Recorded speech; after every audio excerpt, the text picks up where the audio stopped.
As the conversation ended, Wen Tao immediately activated Heavenly Edge Immortal City's protective array, and also activated a unique treasure within the city known as the Eye of the Sea Spring. Instantly, a blue eye formed entirely of seawater began to rotate in the sky above the city. In the sky, images began to appear in front of Jiang Chengxuan and the others like a light screen. Suddenly, Jiang Chengxuan, Wen Tao, and Hong Mei's pupils constricted.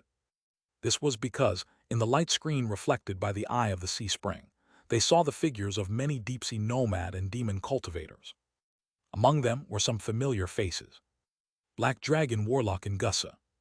However, what truly alarmed them was the man seated on a high chair behind Black Dragon Warlock and Gussa, Boyuan, the leader of this deep-sea nomads' invasion. Jiang Chengxuan and Hong Mei noticed Wen Tao's abnormality. They could not help but turn to look at Wen Tao.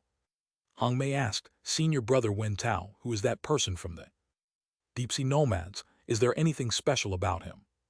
Wen Tao nodded gravely. "That man named Boyuan is likely the leader of this operation. His strength is unfathomable. Though he hasn't reached the profound mystery stage, his strength has definitely peaked at the celestial radiance stage.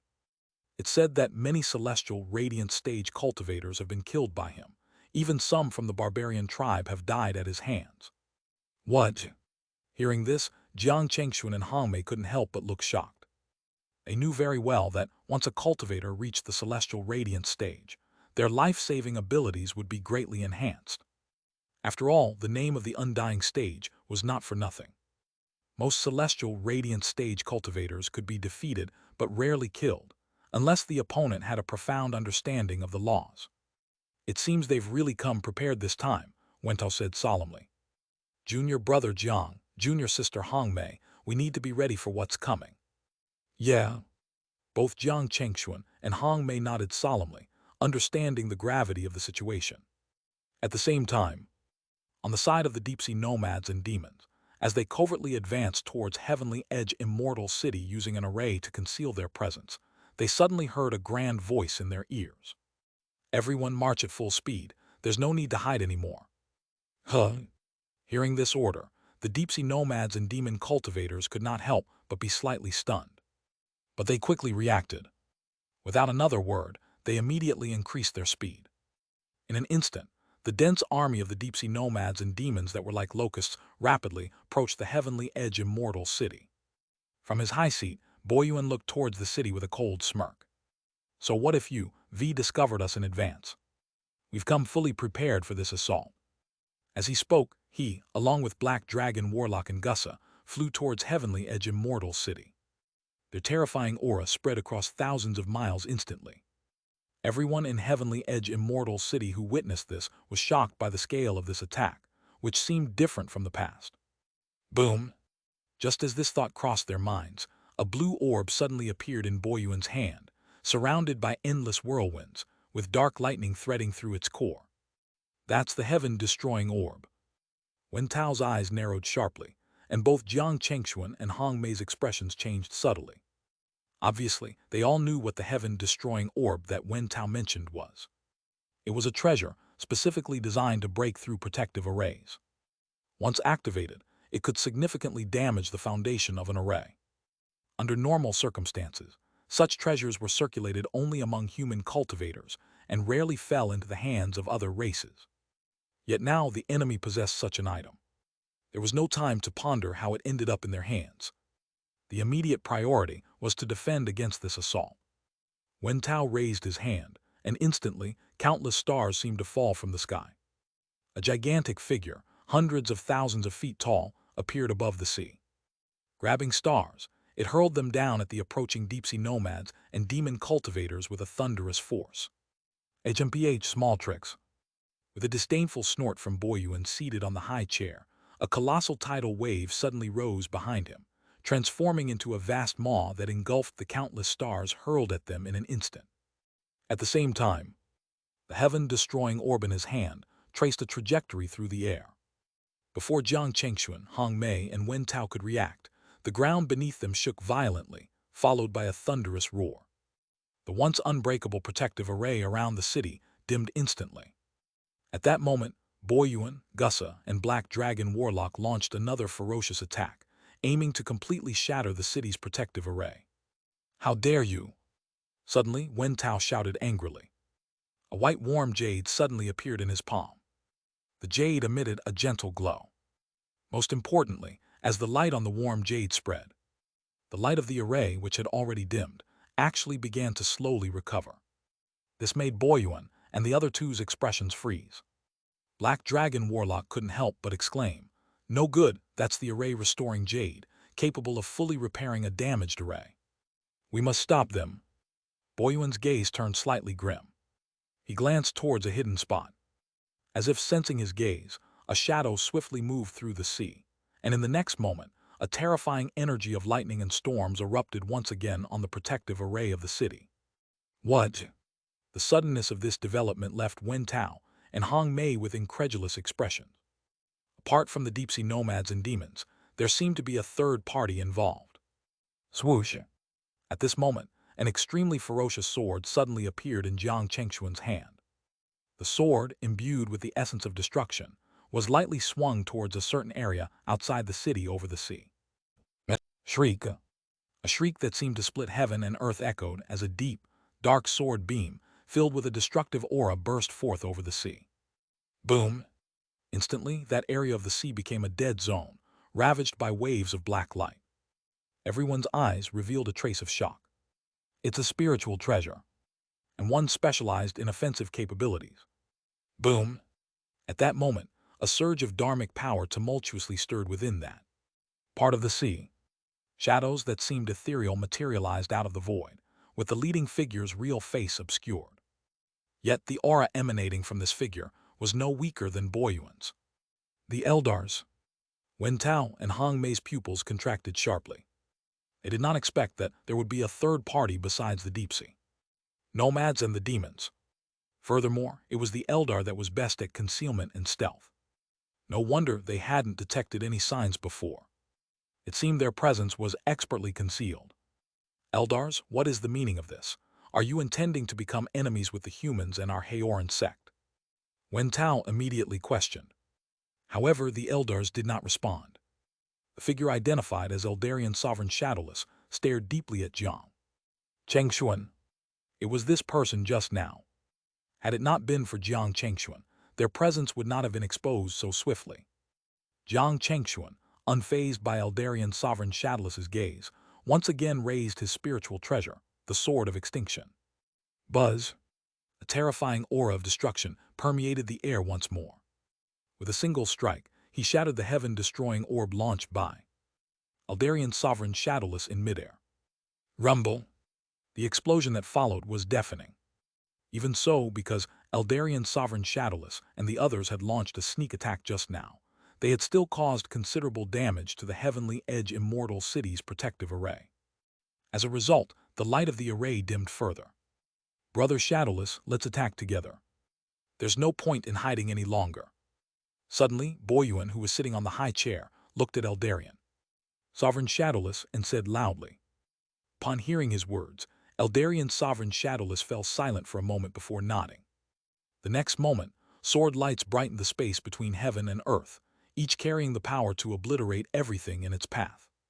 These sword beams bore a resemblance to the one Jiang Chengxuan had unleashed moments earlier. That's the Eldar's infinite spiritual sword array. Wen Tao's expression suddenly became serious. He looked at Jiang Chengxuan and Hong Mei and said, Junior brother Jiang, junior sister Hong Mei, this array is a fatal threat to our city's defensive array. I have to stop it. I might have to leave the rest of the matters here to you. Huh? Hearing Wen Tao's words, Jiang Chengxuan and Hong Mei felt both surprised and burdened, realizing the enemy's preparations were even more comprehensive than they had anticipated. Jiang Chengxuan assured, Senior brother Wen Tao, rest assured, no matter what, junior sister Hong Mei and I will do everything within our power to ensure the array is not breached. Good. Wen Tao nodded. Then his figure disappeared in front of them. At the same time, Boyuan, Gussa, and Black Dragon Warlock manifested terrifying Dharma forms hundreds of thousands of feet tall behind them, launching an attack on Heavenly Edge Immortal City jointly. Boom! The protective array above the city flickered violently in response. Jiang Chengxuan and Hong Mei's expressions shifted slightly at this development. Jiang Chengxuan said, "Senior sister Hong Mei, deal with those Dharma form stage cultivators from the three races. Leave here to me." Hong Mei took a deep look at Jiang Chengxuan and nodded solemnly. "All right." When Hong Mei's figure turned into a rainbow and disappeared, Jiang Chengxuan couldn't help but take a deep breath. The next moment, his body suddenly began to grow taller. 300 feet, 800 feet, 1,000 feet, 3,000 feet. In the blink of an eye, Jiang Chengxuan's figure had reached 3,000 feet. Although his size was still minuscule compared to the Dharma form of Boyuan and the others, their gazes were still drawn to Jiang Chengxuan. "A level 7 body-tempering cultivator," Boyuan muttered in surprise. Boom! Jiang Chengxuan then thrust his palms out, and suddenly it seemed as if the cosmos itself was reversing. Few stars appeared to be casually grasped in his palms. With a push of his hands, the space in front of him exploded with terrifying force, drawing the sidelong glances of even Boyuan and the other two celestial radiant stage cultivators. Yet Jiang Chengxuan hadn't reached his limit. As the shadows of a dragon and an elephant swept behind him, his palms transformed into hundreds of thousands of feet wide, carrying a fearsome momentum that seemed capable of obliterating everything, and pushed horizontally towards the three of them. What an arrogant brat! The pupils of Boyuan and the other two sharpened as Boyuan reached out his hand. There was a buzz. A crescent blade materialized in the void. With a swift motion, a blade light spanning 1,000,000 feet instantly swept across the palms pushed out by Jiang Chengxuan. Boom! Blood sprayed as Jiang Chengxuan's palms, under the terrifying blade light, shattered inch by inch. However, they quickly reformed.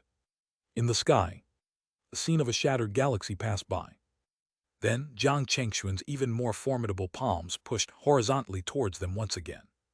Break! Black Dragon Warlock summoned his spiritual treasure, the furious dragon tower, above his head. The air was filled with a series of dragon roars, followed by countless fiery dragons entwining Jiang Chengxuan's palms. Kai kai kai kai. Visible to the naked eye, Jiang Chengxuan's palms turned scorched black and were then incinerated to ashes by the fiery dragons. Yet to the surprise of Black Dragon Warlock and Boyuan, after the furious dragon tower incinerated Jiang Chengxuan's palms, new palms emerged from the distant sky, pushing towards them as if moving stars. Still not finished, huh? The three-headed, six-armed Dharma form manifested by Gussa acted simultaneously. In an instant, 6 weapons with the might of spiritual treasures fiercely struck towards Jiang Chengxuan's palms. Rumble!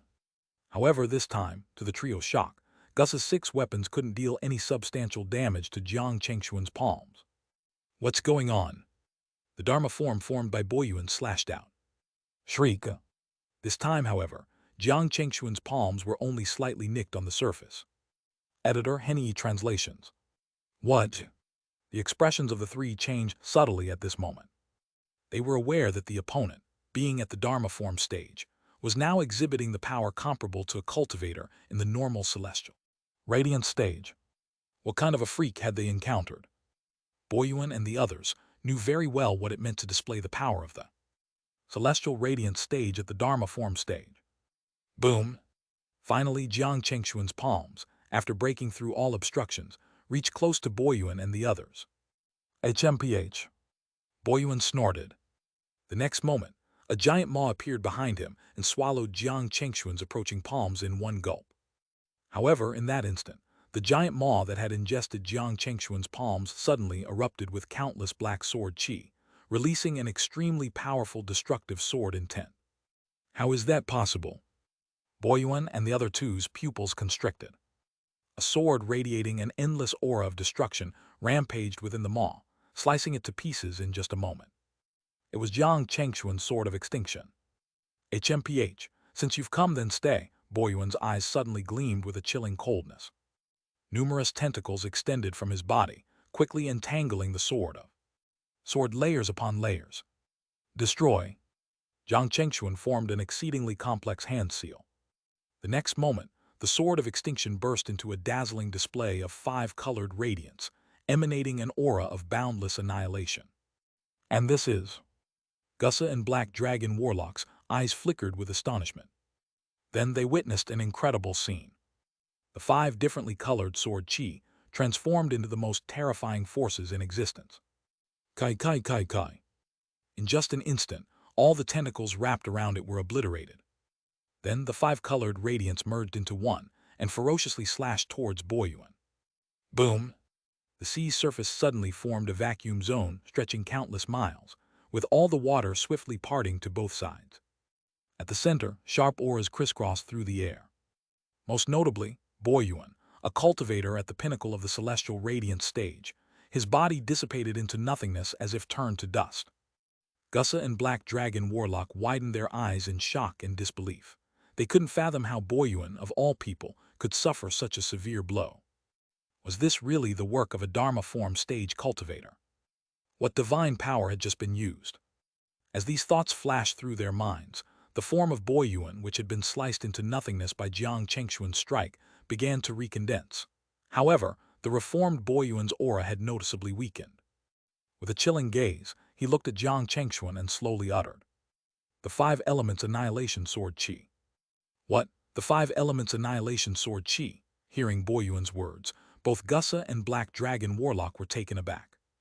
They were well aware of the strength of divine power represented by the 5 elements annihilation sword chi and the 5 elements annihilation divine light, belonging to the Tao of the 5 elements. Was such divine power something a mere Dharma form stage cultivator could wield? Despite their reluctance to admit it, the facts before Gussa and Black Dragon Warlock indicated that Jiang Chengshuan indeed possessed the 5 elements annihilation divine light and sword chi.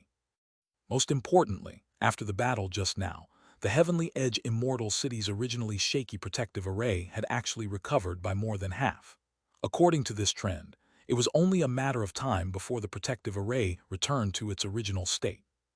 Without overcoming Jiang Chengshuan, posing a real threat to the city's array became increasingly difficult. On the other side, Wen Tao and Hong Mei had also noticed this. As the array's power recovered, they could harness more of its strength, gradually regaining the upper hand from their initial disadvantage. In contrast, Eldarian Sovereign Shadowless and other cultivators from the 3 races found themselves struggling. They realized they had missed the optimal chance to breach Heavenly Edge Immortal City. Moreover, they couldn't guarantee that with more time, other cultivators, especially from the Haoran sect, wouldn't come to support. Should a profound mystery stage powerhouse arrive, escaping might no longer be an option for them. So, Eldarian Sovereign Shadowless, after blocking Wen Tao's final attack, no longer hesitated. Leading his tribe, he quickly left the battlefield. With Eldarian Sovereign Shadowless's retreat, Boyuan and the others immediately felt the pressure increase. They were infuriated by the unreliability of the Eldars, who chose to flee as soon as the situation turned unfavorable. However, they also realized that continuing to fight under the current circumstances was futile. So, following Eldarian Sovereign Shadowless's withdrawal, Boyuan and his forces also quickly exited the battlefield. At the same time, Jiang Chengshuan, Hong Mei, and Wen Tao looked at the gradually retreating cultivators of the 3 races with coldness in their eyes. Hong Mei suddenly said, "Senior brother Wen Tao, the deep-sea nomads, the demons, and the Eldars have attacked our city so many times. Are we just going to let this matter go?" Hearing Hong Mei's words, Jiang Chengshuan couldn't help but look at Wen Tao. The coldness in Wen Tao's eyes did not diminish at all. He slowly said, "How can we just let it go like that? Just wait. I reckon it won't be long before someone comes over and teach those guys a lesson." Whoosh! As soon as he finished speaking, an air-piercing sound suddenly came from the distant sky. Jiang Chengshuan, Hong Mei, and Wen Tao immediately turned around. At the end of the distant horizon, a moon-white figure suddenly appeared in front of Jiang Chengshuan and the other 2. "It's senior sister Zai." Hong Mei could not help but exclaim in surprise. After saying that, she reacted and hurriedly turned to look at Jiang Chengshuan. "Junior brother Jiang, senior sister Zai should be under the same shifu as you, right?" "That's right." The senior sister Zai Hong Mei mentioned here was none other than Qin Shenwu's disciple, Jiang Chengshuan and the others, senior sister. Zai Xiangyao. Zai Xiangyao arrived with remarkable speed, appearing before Jiang Chengshuan and the others in just the blink of an eye. "Greetings, senior sister." "Greetings, senior sister Zai." Jiang Chengshuan, Hong Mei, and Wen Tao all bowed to Zai Xiangyao. It was obvious that Zai Xiangyao was superior to Wen Tao in both strength and status. At this moment, Zai Xiangyao first nodded slightly towards Wen Tao and Hong Mei, before turning her attention to Jiang Chengxuan with a smile. Little junior brother, you've performed quite well in Heavenly Edge Immortal City. Even cultivators at the Celestial Radiant stage couldn't stand against you. It seems you possess even more potential than junior brother Zhao, and I had imagined. It was obvious that she had sensed their situation before her arrival. Jiang Chengxuan modestly responded to her praise. Senior sister flatters me. I'm far from being comparable to you. Moreover, we still need you to avenge us for this matter. Hee, little junior brother, you really have a glib tongue. Zai Xiangyao chuckled, playfully tapping Jiang Chengxuan, then her expression turned stern. But you're right. Do the deep-sea nomads, demons, and the Eldars really think they can repeatedly invade our city and just walk away without paying any price? With that, she looked towards the horizon beyond, Heavenly Edge Immortal City. Little junior brother, Hong Mei, and junior brother Wentao, wait here for a moment. I'll be right back. Without waiting for their response, her figure flashed and vanished from their sight.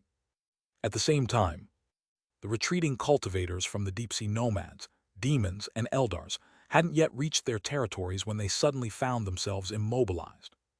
This made Eldarian Sovereign Shadowless, Boyuan, Gussa, Black Dragon Warlock, and the others reveal extremely terrified expressions.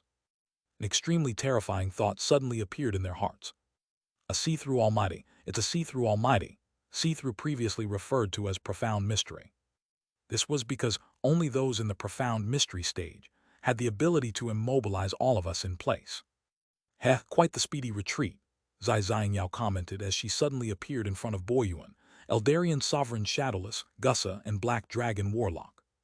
Their expressions turned ashen at the sight of her, recognizing the formidable opponent they now faced. Zai Xiangyao didn't waste her breath on them.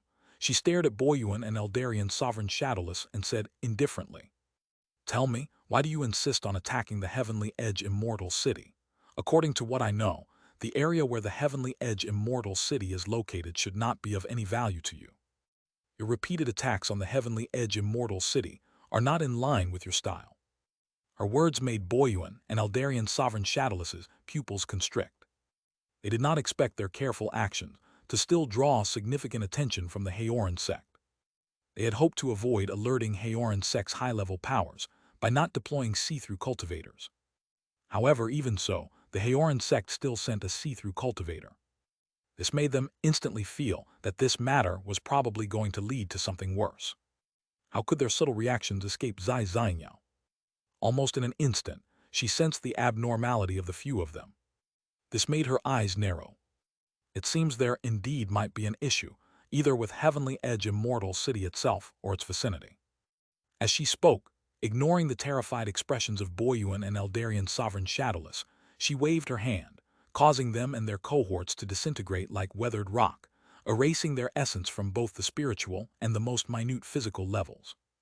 Even though they had already fused their primordial spirit into this world, they could not escape the fate of death. Whoosh! With a flick of her hand, Zai Xiangyao collected the storage rings dropped by them and returned to the city. "How did it go, senior sister?" Jiang Chengxuan, Hong Mei, and Wen Tao immediately inquired upon her return. Zai Xiangyao nodded at them. "I've dealt with those leading celestial, radiant stage cultivators. But right now, that's not the most important matter." Not the most important matter. Hearing this, Jiang Chengxuan and the others were momentarily taken aback. Zai Xiangyao confirmed with a nod. "Indeed, based on my speculation, our city, or rather the area surrounding our city, may be hiding secrets unknown to us," Zai Xiangyao elaborated. "Really, there's such a thing?" Jiang Chengxuan and the others were slightly stunned by this revelation. This immediately made them think of the abnormal actions of the deep-sea nomads and demons over the years. Logically speaking, if they intended to attack a human city, they shouldn't have focused solely on Heavenly Edge Immortal City. Carefully considering the enemy's actions from the beginning, there indeed seemed to be something wrong. If the deep-sea nomads, demons, and even the Eldars had access to some unknown information, all their actions would suddenly make sense. "I will be residing in Heavenly Edge Immortal City for the time being," Zai Xiangyao continued. "I will also send a message to our sect, asking them to dispatch some experts skilled in investigation. If there truly are any secrets hidden in or around the city, we should be able to uncover them sooner. The response from the Haoran sect was swift. Just 2 days after Zai Xiangyao sent her message, several cultivators skilled in investigations from the Haoran sect arrived. All of them were at the Void Returning Realm. Among them was a middle-aged male cultivator named Fang Haoran. Like Zai Xiangyao, he had reached the see-through stage. As soon as they met, Zai Xiangyao said, "So it's senior brother Fang leading the team. With you here, we should be able to uncover any secrets hidden in or around Heavenly Edge Immortal City. He, thank you for your praise, junior sister." Fang Haoran smiled and shook his head. 111 can only say 11 do my best. The final outcome will depend on our investigation. Tao Integration Holy Lord. During their conversation, Fang Haoran, along with his team, began a meticulous investigation around Heavenly Edge Immortal City. Days passed without any significant findings until several days later, Fang Haoran approached Zai Xiangyao with a serious demeanor. Zai Xiangyao immediately sensed that something was wrong and quickly asked, "Senior brother Fang, have you discovered something?" Fang Haoran nodded affirmatively. "Yes, we've stumbled upon something quite extraordinary." Huh? Zai Xiangyao's eyes sharpened. She knew that given Fang Haoran's experience, if he deemed something significant, it indeed must be. "Can you elaborate on what it is?" she inquired. With a grave expression, Fang Haoran revealed, "If I'm not mistaken, this area might be connected to a small world." "What, connected to a small world?" Zai Xiangyao's expression changed dramatically. She knew very well what Fang Haoran's words meant. A small world represented vast resources, something no sect or family could afford to overlook. "Besides," Fang Haoran added, "I suspect this small world might be one that's yet to be explored." If that were the case, the significance and value of this location would escalate even further. Zai Xiangyao now fully grasped the importance of this discovery. No wonder the deep-sea nomads, demons, and eldars had repeatedly attempted to attack Heavenly Edge Immortal City. They likely had prior knowledge of this secret. "Junior sister Zai, I've already sent a message back to the sect regarding this matter. It would not take long for a Supreme Elder's avatar to rush over from the sect. Before that, no matter what, we have to ensure that this city does not fall." Hearing Fang Haoran's words, Zai Xiangyao knew the seriousness of this matter. She nodded. "Don't worry, in the following period of time, I'll keep a close eye on the surroundings. If I discover anything abnormal, I will definitely inform everyone immediately." "Yes, please." Fang Haoran nodded affirmatively. "In order to ensure that nothing goes wrong with our investigation, I still need to continue deducing and monitoring the situation of that small world." Some time later, Yang Chengxuan had already learned the secret of this place from his senior sister. Zai Xiangyao only told him about this. She did not even mention it to Wen Tao. After all, the fewer people who knew about this, the better. The reason why she told Jiang Chengxuan was because they were under the same shifu. "Junior brother, it's fine if nothing happens in the following period of time. But once something happens, it will definitely be very troublesome." Zai Xiangyao looked at Jiang Chengxuan and said with a rare solemn expression, "Moreover, if that really happens, I probably won't have much energy to pay attention to you. At that time, you need to protect yourself, understand?" "Yes, I understand, senior sister." Jiang Chengxuan nodded. Just like that, a few days passed quickly.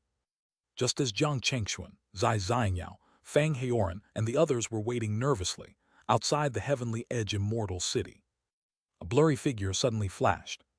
In the next moment, that figure arrived in front of Jiang Chengxuan and the others. Everyone was shocked.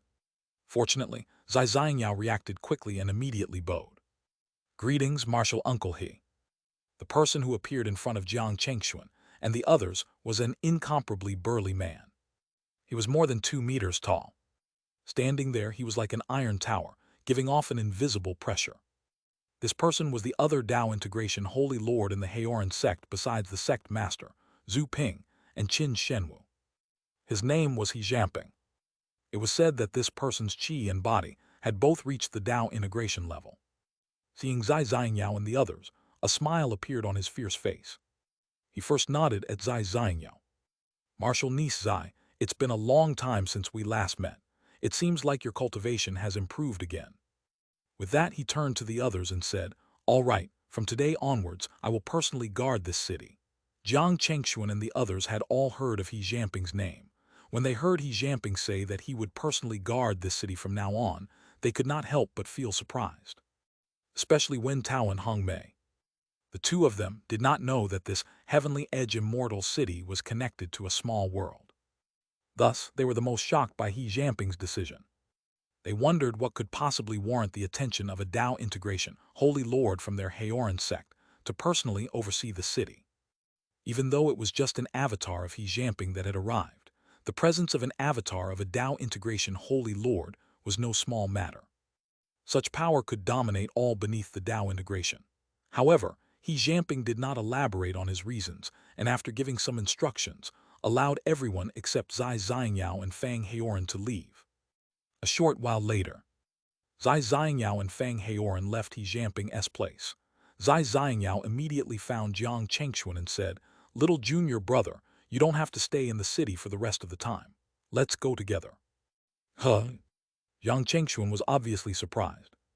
It had to be known that guarding the heavenly edge immortal city was a mission given to him by the sect.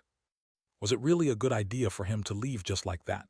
As if reading Jiang Chengxuan's mind, Zai Xiangyao couldn't help but say, "Don't worry, the situation is special now. Even if you leave halfway, it will be considered as completing your mission.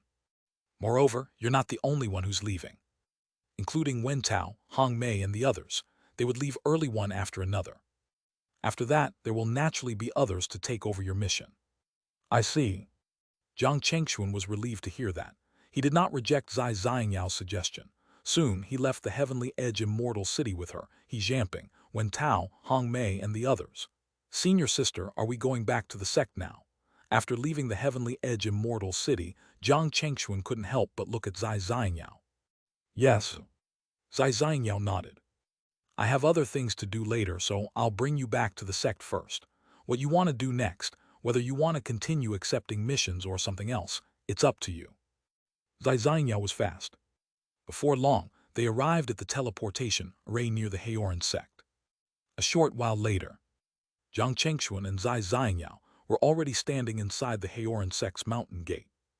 "Little junior brother, you should head to the Elders' Hall to submit your mission. I have other matters to attend to, so I won't be joining you for now," Zai Xiangyao instructed. "All right." Soon after, the sibling disciples went their separate ways. After completing his mission submission at the Elders' Hall, Jiang Chengxuan received a significant amount of contribution points. He then made a brief stop at his own cloud mist peak, before deciding to visit Shen Ruyan in Thunderclap Valley to check on her current situation. Although they had been in contact periodically over the years, it had been several hundred years since they last met in person. Jiang Chengxuan still wanted to go over and see her. Quickly, Jiang Chengxuan left the mountain gate of the Heoran sect and headed towards Thunderclap Valley. The entrance to Thunderclap Valley was located in a canyon, constantly ravaged by thunder and lightning.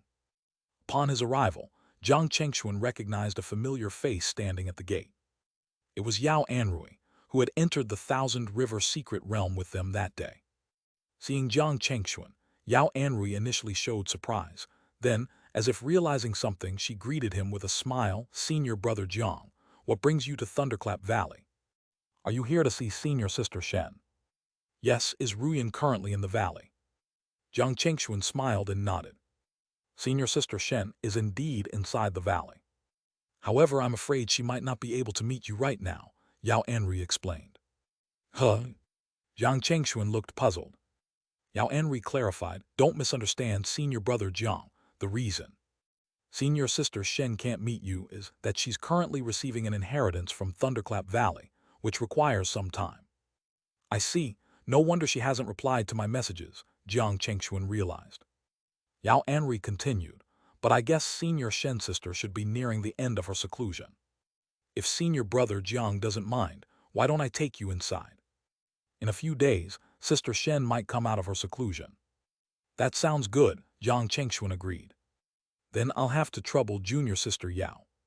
"Hee, it's no trouble at all. After all, during our time in the Thousand River secret realm, I received a lot of care from you and the others," Yao Anri replied as she led Jiang Chengxuan through the gates of Thunderclap Valley. Brother Jiang, this is our reception peak. You can choose any cave abode here to stay in. If you need anything, just let me know, and I'll arrange for it to be delivered to you. Some time later, as Jiang Chengxuan was settling in at the reception peak, he suddenly looked up to see someone appearing before him. Surprised, he quickly bowed and said, "Junior greets Marshal Uncle Yun." "He, Marshal Nephew Jiang, there's no need to be so polite." It was the Valley Master of Thunderclap Valley, Yun Yizhen. At this moment, he looked at Jiang Chengxuan and said, "Why didn't you tell me before coming to the Thunderclap Valley? Aren't you treating me like an outsider?" Jiang Chengxuan found it hard to respond to such a question. Who was Yun Yizhen? Even if the two sects had a close relationship, and his Tao companion was a personal disciple of Yun Yizhen, he, Jiang Chengxuan, would still be a junior. It was acceptable to tell Shen Ruyan in advance, but was it really appropriate to tell Yun Yizhen? Fortunately, Yun Yizhen did not say much on this topic. He continued, "Speaking of which, I haven't congratulated you on successfully advancing to Void returning. Oh right, Ruyan is currently receiving an inheritance. If nothing unexpected happened, she should be able to come out of seclusion in 2 days. When the time comes, you guys can go out for a walk together.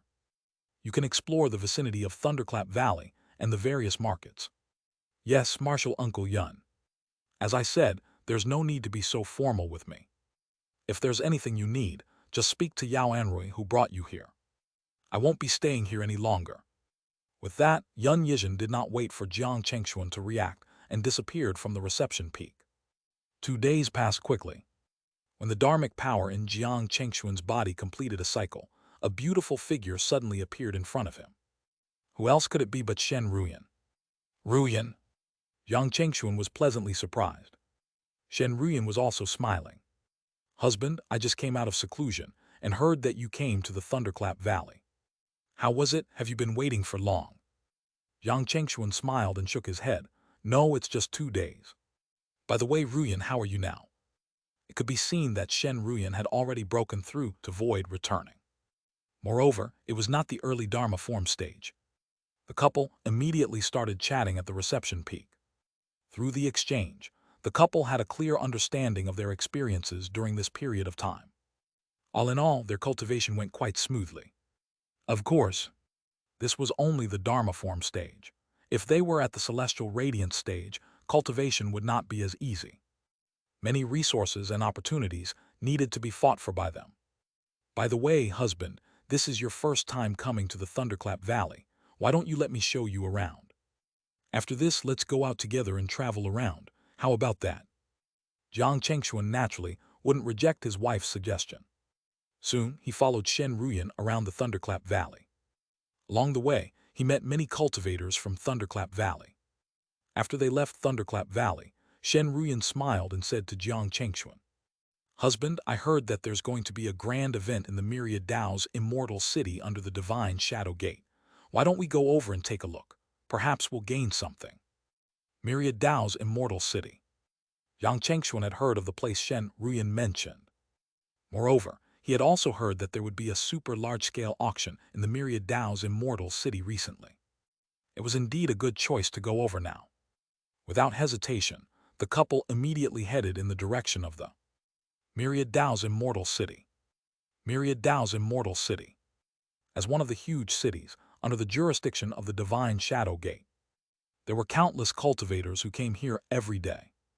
Not long after the news of the super large-scale auction was released, more and more people swarmed over. When Jiang Chengxuan and Shen Ruyan arrived together, they saw a crowded scene. After wandering around Myriad Dao's immortal city for several days, Jiang Chengxuan and Shen Ruyan discovered that, as expected of a large city under the jurisdiction of an overlord sect, the resources and items available here were incredibly vast. Even for their current needs, there were plenty of useful items. However, what they were most looking forward to was the auction taking place in the city. According to their calculations, the auction day seemed to be today. Without hesitation, the couple quickly made their way to the auction at Myriad Dao's immortal city. Upon their arrival, they were greeted by attendants. When the attendants discovered that both Jiang Chengxuan and Shen Ruyan were void returning cultivators, they were immediately led to a special area. At this moment, the entire auction venue was packed with tens of thousands of cultivators. Jiang Chengxuan and Shen Ruyan casually scanned the crowd, seeing a sea of people. And as time passed, more and more cultivators arrived at the venue. After waiting for about half a day, the auction at Myriad Dao's immortal city finally officially began. A white-browed elder stepped onto the auction stage. As soon as he arrived, he emitted an extremely powerful aura, revealing him to be a cultivator of the see-through stage. He glanced around the audience, then with a smile addressed the crowd. First of all, welcome fellow Taoists to our auction. I believe everyone is familiar with the rules. Without further ado, let's proceed to our first auction item.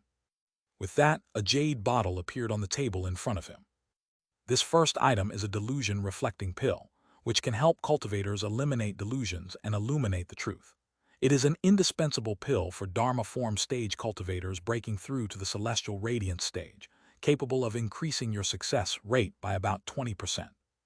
The starting price for this pill is 1,000 heavenly crystals, with each bid increment not to be less than 100 heavenly crystals. Hearing this, Jiang Chengxuan and Shen Ruyan were both somewhat surprised. They had not expected that the auction at Myriad Dao's immortal city would start with such a valuable item. The delusion-reflecting pill, a medicine that holds an irresistible allure for most void-returning cultivators, might also be needed by them when attempting to break through to the celestial radiant stage in the future. 1,300 heavenly crystals. 1,800 heavenly crystals. 2,300 heavenly crystals. 3,000 heavenly crystals. In just a short moment, the price of the delusion-reflecting pill was raised to 3,000 heavenly crystals and continued to slowly climb. 3,200 heavenly crystals. 3,500 heavenly crystals. 3,800 heavenly crystals. It was only when the price reached 3,800 heavenly crystals that the bidding for the delusion-reflecting pill temporarily stopped. The white-browed elder then looked around and said, 3,800 heaven crystals. Is there anyone else who wants to bid higher than this? 3,800 heavenly crystals once, 3,800 heavenly crystals twice, 3,800 heavenly crystals thrice. Congratulations to the fellow Taoist who has won this delusion reflecting. Next was a fist-sized piece of contemplation firestone, a top-tier level 7 refining material which sold for nearly 2,000 heavenly crystals. Following that, a level 7 talisman capable of shielding against curse killings was auctioned, also nearing the 2,000 heavenly crystals mark. For 3 full days, many treasures were successively brought out on the auction stage. Jiang Chengxuan and Shen Ruyan felt they had broadened their horizons significantly. Despite being members of a super sect and having knowledge of many treasures, there were still many items at the auction they had never seen or heard of before. Next, this item up for auction is something many of you may be interested. Ta, the white-browed elder said with a grin as he took out an item. It was a sword shimmering with the color of glaze. As many of you might have guessed, this item is indeed a spiritual treasure, and it is a mid-grade. It is well known in the spiritual realm that spiritual treasures are categorized into several grades: low, mid, top, and peak spiritual treasures. The Furious Dragon Tower used by Black Dragon Warlock in the attack on Heavenly Edge Immortal City was a low-grade spiritual treasure, and it was their clan's heritage spiritual treasure. Jiang Chengxuan's Sword of Extinction was a spiritual treasure between mid and top grades. Its power was higher than ordinary mid-grade spiritual treasures, but it was slightly inferior to high-grade spiritual treasures. The spiritual treasure presented by the white-browed elder was a mid-grade spiritual treasure. The starting bid for this spiritual treasure is 2,000 heavenly crystals, with each increment no less than 2 heavenly crystals. Hearing this, Jiang Chengxuan turned to look at Shen Ruyan and said, Ruyan, do you already have a spiritual treasure? Shen Ruyan smiled and nodded. Yes, when I broke through to void returning, my Shifu had already given me a spiritual treasure. It's a chaos origin divine jade. As she spoke, she looked at the spiritual treasure flying sword on the auction stage and said with a smile, Husband, you don't have to worry about me. Although that flying sword spiritual treasure is good, I don't think it's suitable for you and me. Of course, if the price is acceptable, we might as well try bidding. While they were speaking, The price of the flying sword had already been raised to 3,700 heavenly crystals and was still climbing rapidly.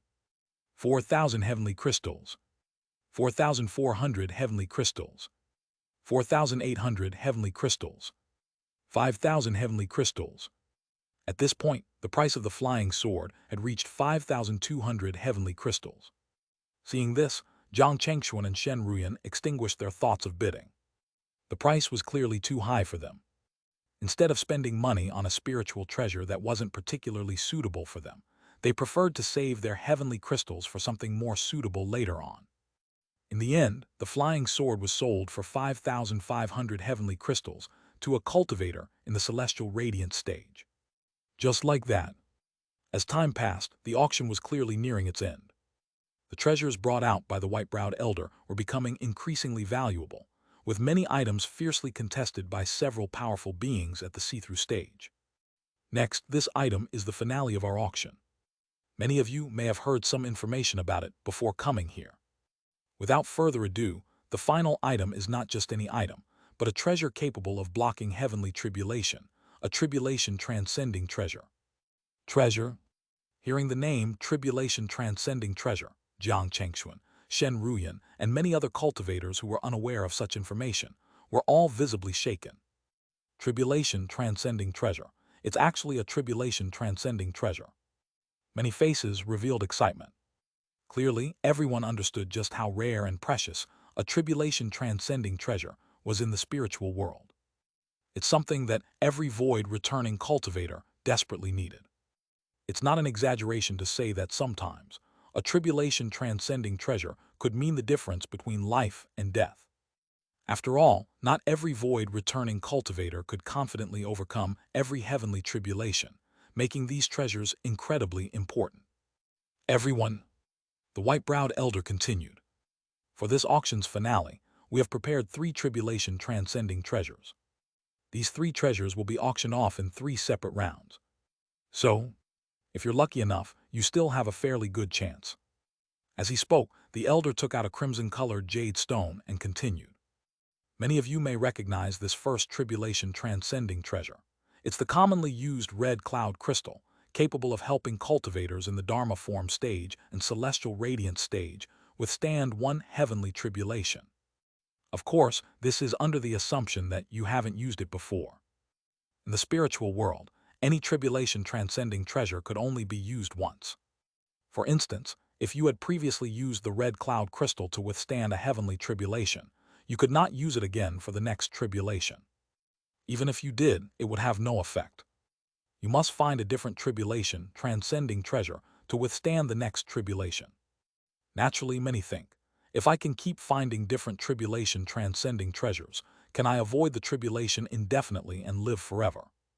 Yes, in theory that was right. But the problem was, how rare were tribulation transcending treasures? What made you think you could keep finding different ones? For ordinary void-returning cultivators, obtaining one tribulation transcending treasure in their lifetime was already quite an achievement.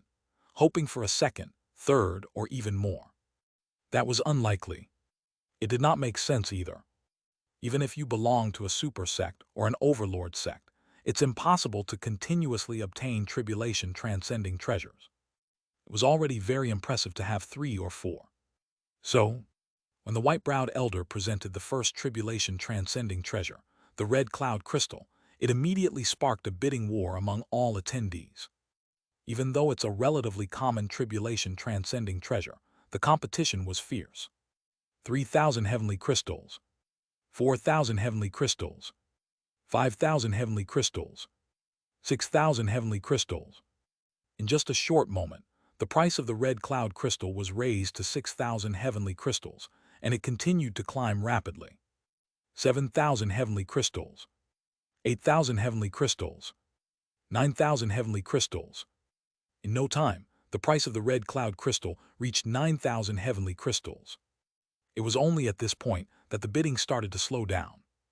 Eventually, a cultivator in the celestial radiance stage secured the red cloud crystal for 9,700 heavenly crystals. When the second tribulation transcending treasure was introduced, the atmosphere became even more intense. This was a relatively rare and precious treasure known as the Azure Mystery Pearl, which sold for 14,000 heavenly crystals.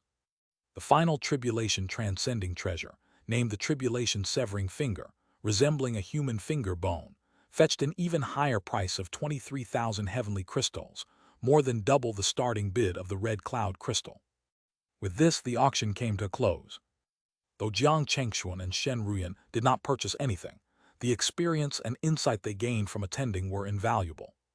Leaving the auction, they headed to the location of the ongoing Dao discussion conference, which was held back-to-back with the auction. So, by the time Jiang Chengxuan and Shen Ruyan arrived at the Dao discussion conference, it had just begun. The conference was divided into several areas, with the highest being reserved for void-returning cultivators like themselves.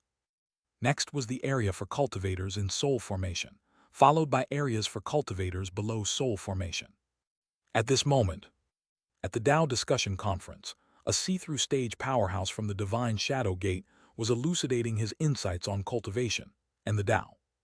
His discourse, though not overly specific, provided Jiang Chengxuan and Shen Ruyan with illuminating concepts and perspectives. The conference featured not just one or two speakers, but included several see-through stage powerhouses from various forces, each sharing their knowledge. Jiang Chengxuan and Shen Ruyan were particularly intrigued by the discourse on the Tao of cause and effect. This principle, as explained by one of the see-through speakers, permeated all of cultivation and the myriad worlds, representing an eternal and unchanging law. A seed's growth, flowering, and fruiting depend on various factors. It could only achieve its final form when all these factors, soil, water, sunlight, energy, were present. If any one of them was missing, it had the possibility of dying midway. Similarly, a cultivator's progress hinged on the accumulation of numerous positive causes. Only when all kinds of good causes were on you would you have the possibility of advancing. Furthermore, there were many changes. Any change in cause could lead to many different outcomes. In addition to the Tao of cause and effect, the speakers covered other Taos, including the Tao of yin and yang, the Tao of slaughter, and the Tao of life, among others. After the conference, Jiang Chengxuan and Shen Ruyan explored other areas of the myriad Tao's immortal city. Unbeknownst to them, as they were planning to leave the city, two cultivators arrived at the entrance of a luxurious cave abode. As the door opened, a man clad in a dark blue Taoist robe looked at the newcomers calmly. The two cultivators bowed respectfully. "Greetings, Senior Brother Gui Ming."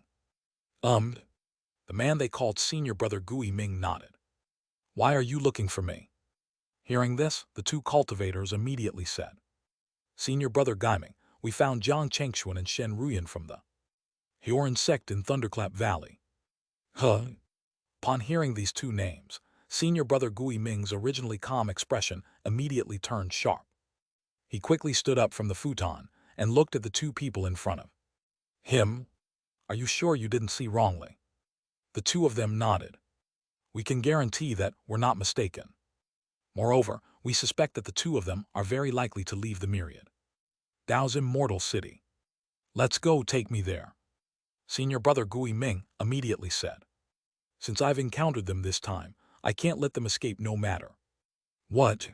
The two cultivators immediately agreed. Then the three of them chased after Jiang Chengxuan and Shen Ruyan. At this moment, Jiang Chengxuan and Shen Ruyan had already arrived at the city gate. The couple did not stay here for long. Soon, they left the city gate together. Right now, they didn't have any specific place to go. So, after they left the myriad Dao's immortal city, they flew along the path ahead. They were prepared to take a good look at this world together. At the same time, after leaving the cave abode, the three of them quickly searched for Jiang Chengxuan and Shen Ruyan in the same area. After a while, they learned from some cultivators that the couple had already left the myriad Dao's immortal city. This caused the expressions of Senior Brother Gui Ming and the other two to change slightly. Without much hesitation, the three of them left the myriad Dao's immortal city and chased after Jiang Chengxuan and Shen Ruyan. Jiang Chengxuan and Shen Ruyan, who were flying along the path ahead, suddenly sensed the dharmic power fluctuations behind them. They couldn't help but look at each other. Both of them knew very well that there was a deep malice from the dharmic power fluctuations behind them. Needless to say, the comers were definitely not well-intentioned. At that moment, the couple immediately stopped and turned to look behind them. There, three figures were rapidly approaching. Who is that? Yang Chengxuan and Shen Ruyan's eyes narrowed, because they recognized among those three people a cultivator who had surpassed the Dharma form stage. It was senior brother Gui Ming. This person was actually a celestial radiant stage cultivator.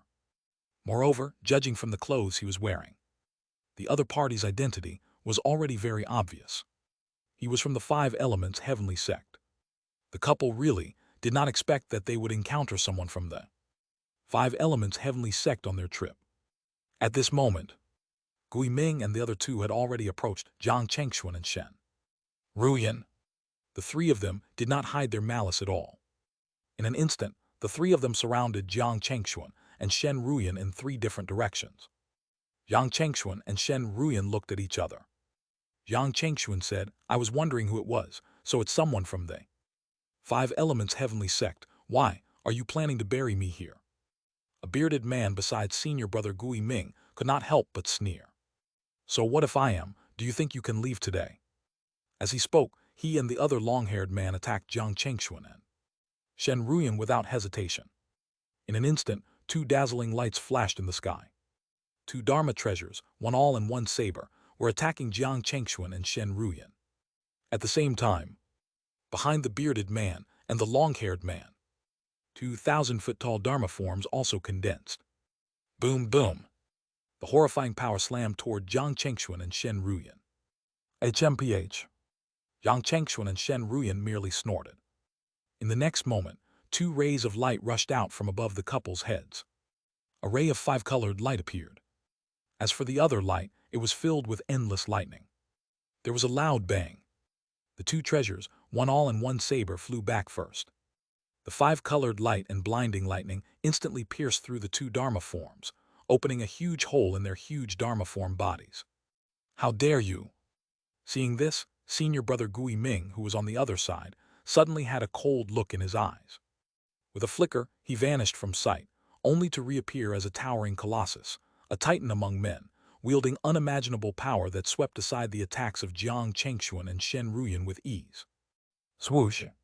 Jiang Chengxuan and Shen Ruyan were sent reeling, their forms tracing arcs in the air as they struggled to regain their footing, leaving behind ghostly trails of their passage. Buzz! At this moment, Jiang Chengxuan's form surged upwards, towering to 300 feet in height. The scene of stars shattering suddenly flashed across the sky. Then, with a thunderous roar, a colossal palm descended from the heavens, bearing down upon senior brother Gui Ming with unstoppable force. It was his physical divine power, shattering the celestial bodies. Huh! Senior brother Gui Ming's gaze narrowed imperceptibly as he sensed the impending threat. In response, torrents of water erupted from his body. Splash, splash, splash. The entire huge Dharma form instantly turned into an ocean. In the blink of an eye, Jiang Chengxuan was drowned. This was senior brother Gui Ming's oceanic Dharma form, a force of nature that brooked no resistance. Being enveloped by such an attack, no matter how strong Jiang Chengxuan's physical strength was, he could forget about unleashing any power. The bearded man and the long-haired man could not help but reveal confident expressions. Crackle! However, right at that moment, behind Shen Ruyan, a majestic figure that was like the thunder mother of the heavenly court, suddenly erupted with incomparably powerful lightning. With a swish, the figure rushed straight into the sea. Rumble! One could clearly see that large amounts of seawater were being evaporated by endless lightning. The bearded man and the long-haired man widened their eyes. This is the legendary mother of Thunder Dharma form. The two of them immediately looked at senior brother Gui Ming. At this moment, his eyes were also filled with shock. This was because no one knew better than him how difficult it was for a cultivator who cultivated lightning element cultivation techniques to refine this mother of Thunder Dharma form. Most importantly, such a Dharma form was the nemesis of a water elemental Dharma form like him. Not to mention that he was also facing a guy who was a master of physical strength. Boom! Right at this moment, a loud explosion suddenly resounded in the ears of senior brother Gui Ming and the others. A huge palm stretched out from the vast sea. Moreover, with a single strike, it shattered large amounts of seawater. What? Senior brother Gui Ming and his companions were suddenly shocked. But before they could react, a burst of five-colored light erupted from Jiang Chengshuan's back. There was a whoosh. The five-colored light instantly swept past the three of them. In that moment, senior brother Gui Ming and his companions immediately felt a profound exhaustion emanating from the depths of their primordial spirits. As if in that moment, they had experienced 3 days and nights of relentless battle. Instantly, they felt a drowsiness creeping over them. Rumble! At that moment, the Thunder Mother Dharma form of Shen Ruyan erupted with boundless silver-white lightning from her eyes, like a raging torrent crashing down. With a swish, the boundless ocean within it was actually completely evaporated in an instant. Arg! Senior brother Gui Ming sprayed out a mouthful of blood in agony. His aura instantly withered. PFFFD. At the same time, on Jiang Chengshuan's side, a 5 elements extermination divine light suddenly condensed. When the divine light landed on senior brother Gui Ming, it instantly annihilated his body into nothingness. Senior brother Gui Ming. The bearded man and the long-haired man were both shocked. A chill ran down their spines. As a Dharma form stage cultivator, he had actually slain a celestial radiant stage cultivator. They had never even heard of such a thing before, let alone seen it. Though the survival capabilities of a cultivator at the celestial radiant stage meant that the blow just now might not have been enough to kill senior brother Gui Ming, it was still extremely horrifying. Whoosh! In the sky, senior brother Gui Ming's figure condensed again. However, his current state was clearly much worse than before. His face was a little pale. He looked at Jiang Chengshuan and Shen Ruyan with fear. I truly never would have imagined that the two of you's strength would actually reach such a level. In the entire spiritual realm, individuals like you can be counted on just a few fingers. I didn't expect to meet two today. At this point, he no longer harbored thoughts of killing the two. Instead, he only wished to return and inform his sect of this discovery. The appearance of individuals like those from the Haoran sect and the Thunderclap Valley posed a threat that could not be allowed to grow unchecked. They must be eradicated at all costs while they were still in their infancy. Even if it meant sparking a full-scale war between the sects, so be it. Jiang Chengshuan and Shen Ruyan, sensing the underlying intentions of their opponent, felt a surge of killing intent rising within them. These 3 individuals before them could not be allowed to leave alive. They must be kept here at any cost. Boom! At that moment, a colossal figure enveloped in 5-colored light and exuding an indomitable aura emerged behind Jiang Chengshuan. This was his Dharma form, the 5-elements Dharma form. Buzz! As soon as Jiang Chengshuan's 5-elements Dharma form appeared, a 5-colored divine light quickly condensed around him. With a swoosh, it landed on senior brother Gui Ming and the other 2. In an instant, an even stronger sense of exhaustion than before surged into senior brother Gui Ming's heart. The bearded man and the long-haired man were in an even worse state. In almost an instant, the 2 of them temporarily lost their mobility. Crack! It was also at this moment that Shen Ruyan transformed into the Mother of Thunder Dharma form. Tens of thousands of lightning spears instantly condensed in her hands. Boom, boom, boom. The bearded man and the long-haired man barely had time to utter a sound before their bodies were directly obliterated into nothingness. Damn it! Seeing this scene, senior brother Gui Ming's expression turned incredibly grim. With a forceful clap of his palms, a booming explosion reverberated through the heavens and earth. Boom! Flames surged into the sky while an ocean reared up beneath his feet, water and fire instantly merging together. An extremely terrifying aura suddenly emitted from his body. Phew! Suddenly, in the heavens and earth, a blue disk representing water, a red disk representing fire, and the opposing forces of cold and heat manifested into a yin-yang water-fire disk, appearing above and below Jiang Chengshuan and Shen Ruyan. This was senior brother Gui Ming's ultimate divine power, the heaven and earth yin-yang water-fire wheel. Ordinary cultivators would be pulverized into dust under the might of this divine power. However, when it came to Jiang Chengshuan and Shen Ruyan, their Dharma forms only wavered momentarily before swiftly regaining their composure. Whoosh! Before senior brother Gui Ming could even fully comprehend the situation, Jiang Chengshuan's 5-colored divine light reappeared once more. However, this time, Instead of weakening the opponent's power, Jiang Chengxuan's divine light directly dispersed the divine power that senior brother Gui Ming had just conjured, turning it into countless specks of light that dissipated into the air. How is that possible? Senior brother Gui Ming's eyes were filled with disbelief. Suddenly, he seemed to recall something, speaking with an incredulous tone. The five-colored divine light. You've actually mastered the five-colored divine light. At this moment, senior brother Gui Ming's heart truly harbored a sense of fear. He could not believe that Jiang Chengxuan had actually comprehended the most profound secret of the five elements. Five-colored divine light. One had to know that this was a great divine power that even his sex Tao integration ancestor, no, even an immortal who had ascended, had not comprehended. How did he do it? At this moment, senior brother Gui Ming was absolutely certain that there must be a great secret hidden within Jiang Chengxuan. Buzz. Senior brother Gui Ming no longer harbored any illusions of luck. A rune emitting powerful spatial rules appeared in his hand. This was the Great Spatial Shift Talisman, a top-notch life-saving trump card. Now he was determined to bring back the news he had discovered, no matter what. As long as he brought the news back, he would have made a great contribution. At that time, other people from the sect would naturally deal with Jiang Chengxuan. Upon seeing the Great Spatial Shift Talisman in senior brother Gui Ming's hand, Jiang Chengxuan and Shen Ruyan's expressions changed drastically. They knew very well that if senior brother Gui Ming were to escape, the trouble they would face later would be immense. Ring, ring, ring, ring. In an instant, a bell sound emanating from the depths of the primordial spirit suddenly appeared in senior brother Gui Ming's ears.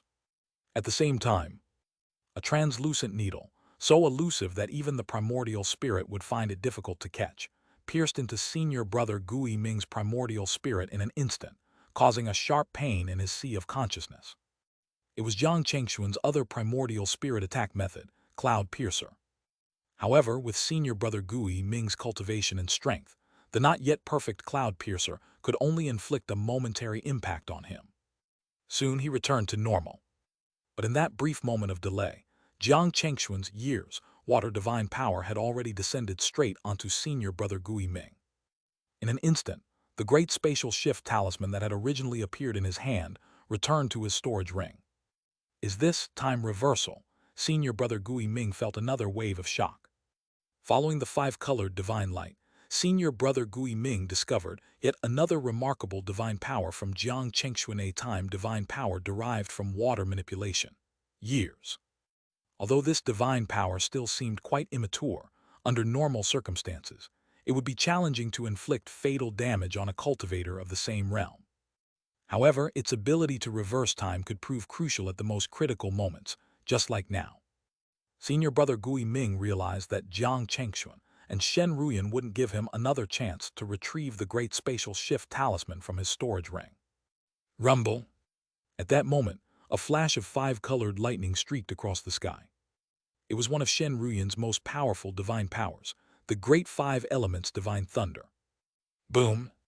In an instant, senior brother Gui Ming's body was engulfed by the endless thunder. At the same time, Jiang Chengxuan wielded the Sword of Extinction, emanating an aura of inexorable destruction. Swoosh! The Sword of Extinction instantly turned into a black stream of light and stabbed into senior brother Gui Ming's body. Arg! At this moment, senior brother Gui Ming finally let out a terrified cry. That was because he could clearly feel his vitality rapidly fading under the onslaught of Shen Ruyan's Great Five Elements Divine Thunder and Jiang Chengxuan's Sword of Extinction, rendering him unable to rely on the undying ability granted by the Celestial Radiance stage. This was the destruction on the level of the primordial spirit and soul. My Five Elements Heavenly Sect will definitely not let you off. With senior brother Gui Ming's indignant roar, his primordial spirit and physical body were gradually eroded away by the dual onslaught of Jiang Chengxuan and Shen Ruyan, ultimately returning to nothingness. Whoosh!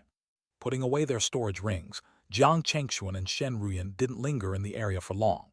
Their figures soon disappeared into the sky. After a while, other cultivators who sensed the disturbance began to investigate. As they detected the residual fluctuations of dharmic power in the air, their expressions changed dramatically. An upheaval of void returning level battle just occurred here. And judging from the remnants of dharmic power, it seems that a void returning divine lord has fallen. Perhaps even more than one. Quick, let's go. We must report this to the city. At the same time, Jiang Chengxuan and Shen Ruyan landed on a secluded and uninhabited mountain peak. The two of them immediately took out the storage rings of senior brother Gui Ming and the others. After spending nearly half a day erasing the primordial spirit imprints from the rings, they quickly inspected the contents. It turned out that the trio had amassed quite a wealth, particularly senior brother Gui Ming. He possessed nearly 10,000 heavenly crystals, along with various pills, treasures, ores, and other valuable items. Most importantly, they had also discovered a tribulation-averting item in senior brother Gui Ming's storage ring called the Wood Essence Bead, likely worth more than the Red Cloud Crystal, valued at around 13,000 heavenly crystals. But what piqued their interest the most was a map made from an unknown material. The marked location seemed quite distant from their current position, an area called Mount Dao Spirit. It was called Mount Dao Spirit. However, what lay within that place remained a mystery. Jiang Chengxuan and Shen Ruyan couldn't help but feel curious, especially since they discovered that the map was stored within extremely precious jade marrow. The fact that such a valuable item was used to store the map hinted at its significance. How is it, husband, should we follow the markings on the map and head to Mount Spirit Dao to take a look? Shen Ruyan looked at Jiang Chengxuan and asked. Jiang Chengxuan thought for a moment and nodded. Sure, in any case, we don't have a place to go for now. However, before that, I'm afraid we have to discard the other things on these people. As he spoke, Jiang Chengxuan raised his hand and threw out the storage rings of senior brother Gui Ming and the other two, as well as some other items that might have been marked. Also, 111 keep hold of this map until we reach Mount Dao Spirit. Jiang Chengxuan knew very well that if someone wanted to use this map to locate their whereabouts, if it were anyone else, even Shen Ruyan, it would be difficult to avoid being tracked down.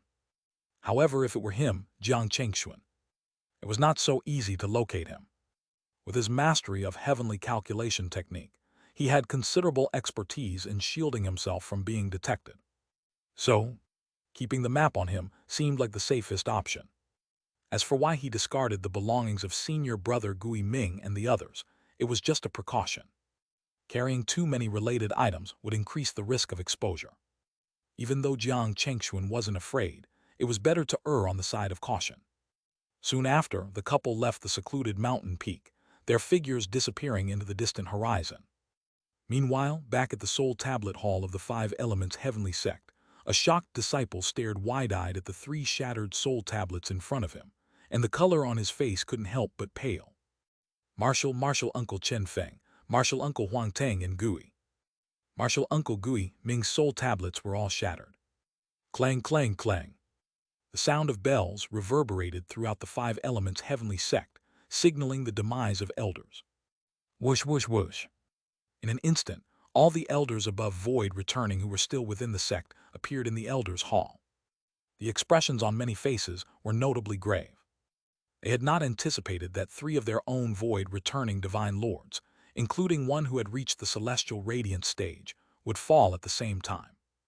If the fall of two cultivators in the Dharma form stage was unexpected, then the demise of senior brother Gui Ming, who was in the celestial radiant stage, was outright shocking. What exactly had happened that could cause the simultaneous demise of three Void returning divine lords? As everyone was speculating in their minds, suddenly, three exceptionally powerful presences appeared before everyone in the elders' hall. These three figures were none other than three mighty beings of the see-through stage. The Void returning elders immediately stood up and bowed. Greetings, senior brothers. The three see-through cultivators nodded. At that moment, one of the men clad in black spoke. We have a rough idea about the deaths of junior brother Gui Ming and the others. They likely perished in a conflict with others.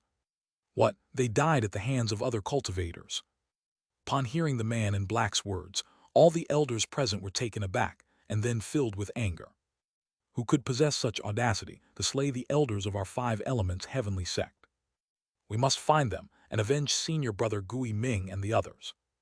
Yes, we must find the culprit and seek revenge for senior brother Gui Ming and the others.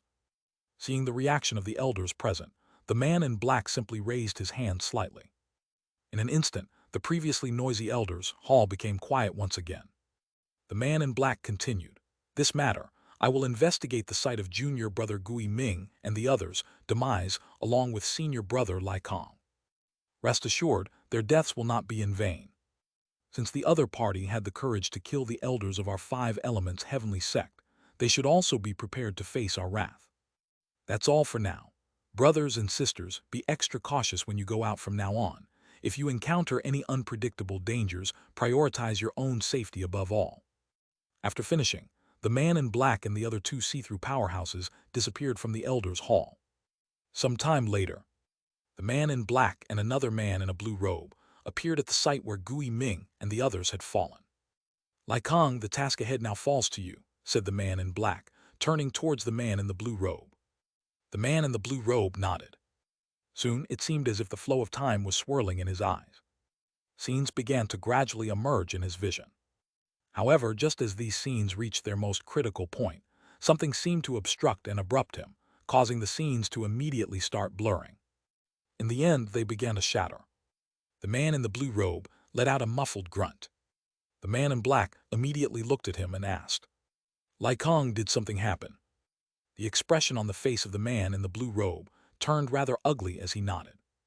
"The other party appears to have the ability to interfere with investigations and spying. When I traced back to the battle scenes, I encountered severe interference, which even caused some backlash against me." "What?" The pupils of the man in black instantly narrowed. He was fully aware of the implications of what the man in the blue robe had just said. Didn't this mean that, with their ability, it was utterly impossible for them to find the murderer of Gui Ming and the other two right now? "Let me try again," said the man in the blue robe, clearly unwilling to give up. He began to trace back the scenes once more. Yet the result was the same as before. When the scenes were traced back to the critical moment, they immediately began to shake violently and blur, preventing the man in the blue robe from seeing the contents clearly and even affecting his primordial spirit to some extent. Still no good. The man in black obviously saw the outcome as well. The two exchanged a glance instinctively. "We have no choice but to report this to the sect master or the supreme elders and ask them to conduct a comprehensive investigation," said the man in the blue robe. "Yes, it seems that's the only option left," the man in black replied with a hint of helplessness.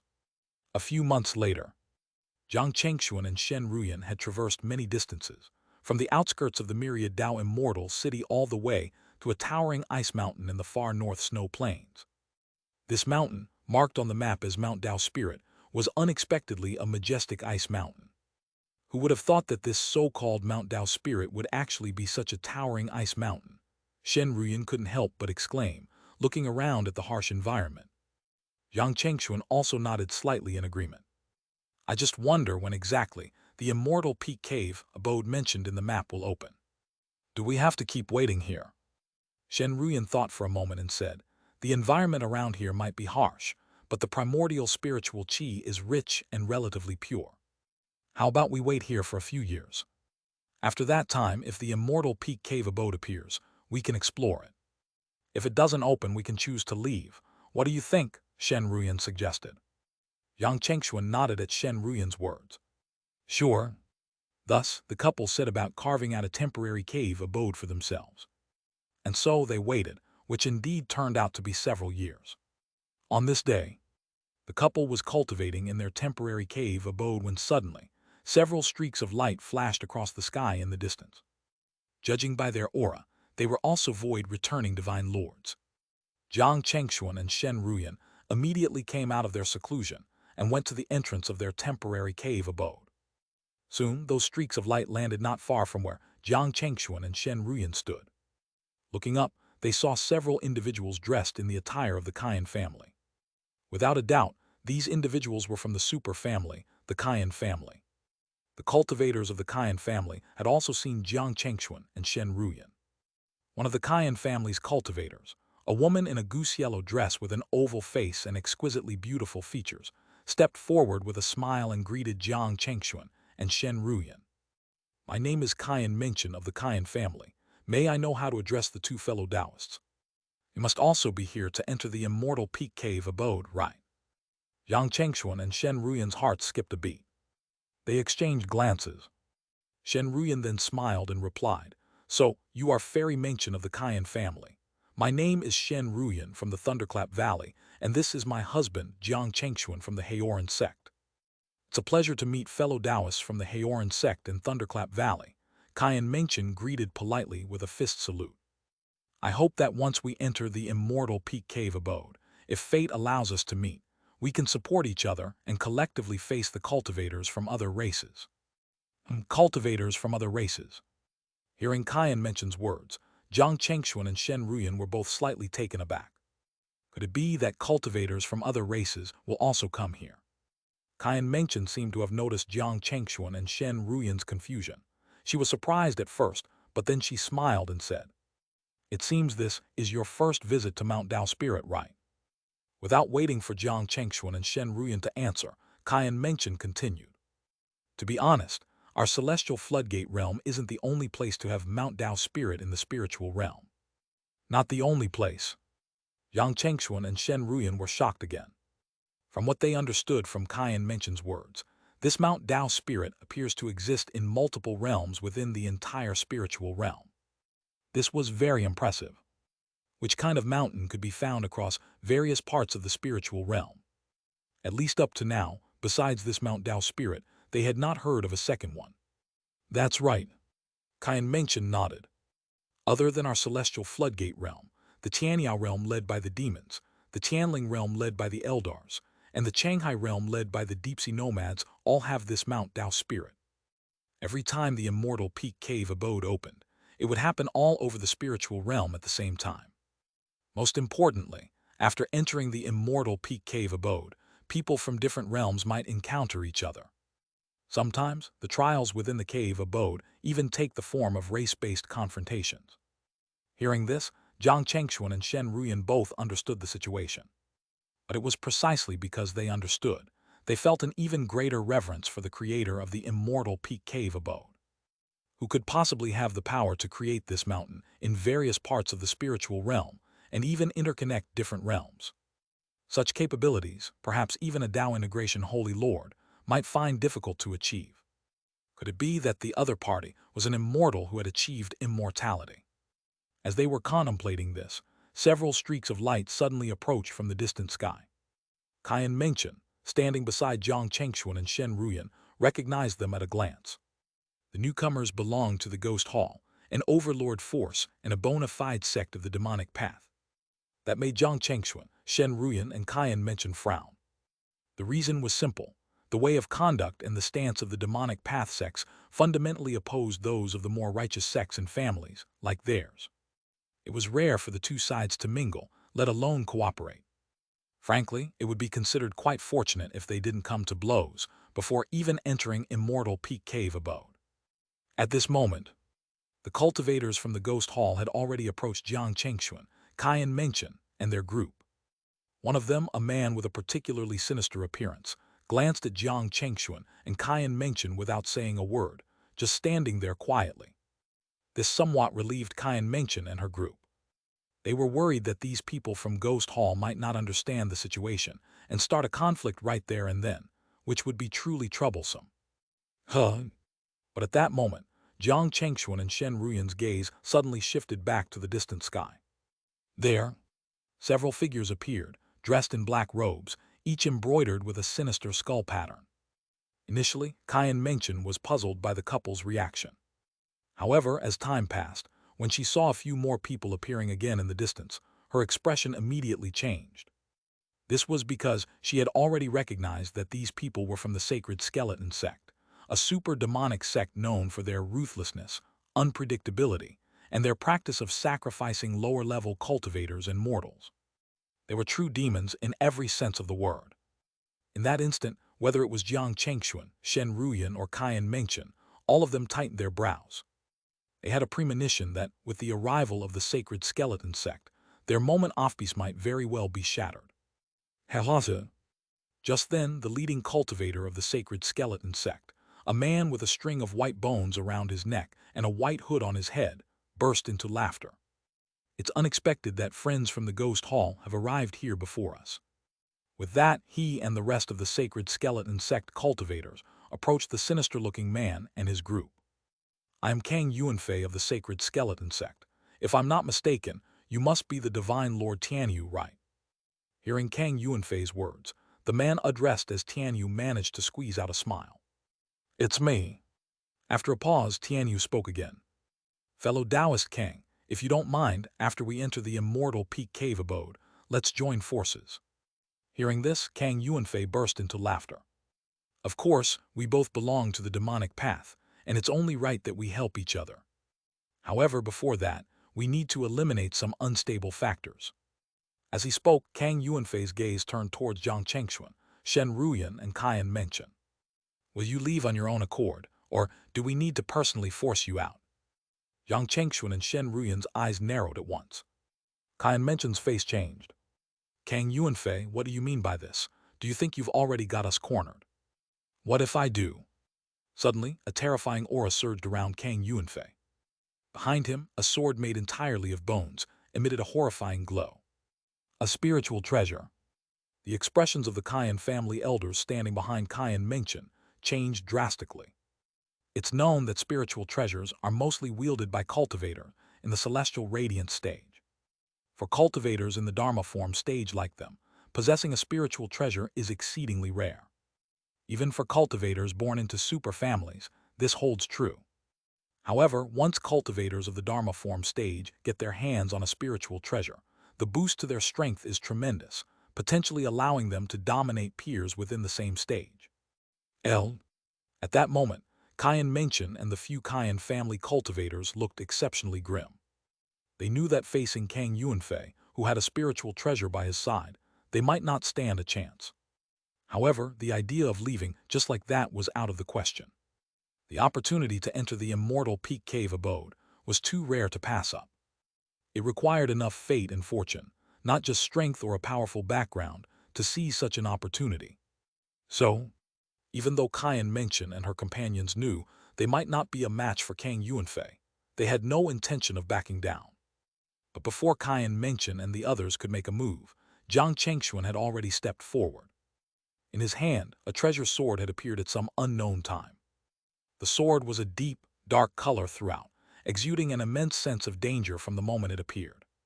A breath filled with endless destruction radiated from this treasure sword. What? Feeling this aura, both Kang Yuanfei and Tianyu's pupils shrank slightly. A look of surprise appeared on Kaiyan Menchen's face. Apparently, none of them had expected Jiang Chengxuan to have a spiritual treasure too. Moreover, the aura emitted by this spiritual treasure seemed even stronger than Kang Yuanfei's. Could it be that this was a mid-grade spiritual treasure? With this thought, both Kang Yuanfei and Waiyu looked at Jiang Chengxuan with a deep sense of wariness in their eyes. You just said, either we leave on our own or you force us out. But what I want to say now is, I neither wish to leave on my own accord nor am I willing to be forced out by you. I think it's you who should leave. What did you say? Kang Yuanfei's expression suddenly turned extremely vicious. His eyes brimmed with boundless violent intent. You want us to leave? He pointed at himself and suddenly burst into laughter. Helaza, such arrogance, do you really think having a spiritual treasure allows you to act recklessly in front of us? As he spoke, a hint of murderous intent emerged in Kang Yuanfei's eyes. However, before he could make a move, Jiang Chengxuan, wielding the sword of extinction, struck directly at him. Shriek! Instantly a gray-black sword light, silent and swift, reached him. Kang Yuanfei's eyes abruptly narrowed as he let out an angry shout. The next moment, his bone sword burst forth with an aura filled with desolation. In the void, a pale sword chi instantly collided fiercely with Jiang Chengxuan's gray-black sword light. Swoosh!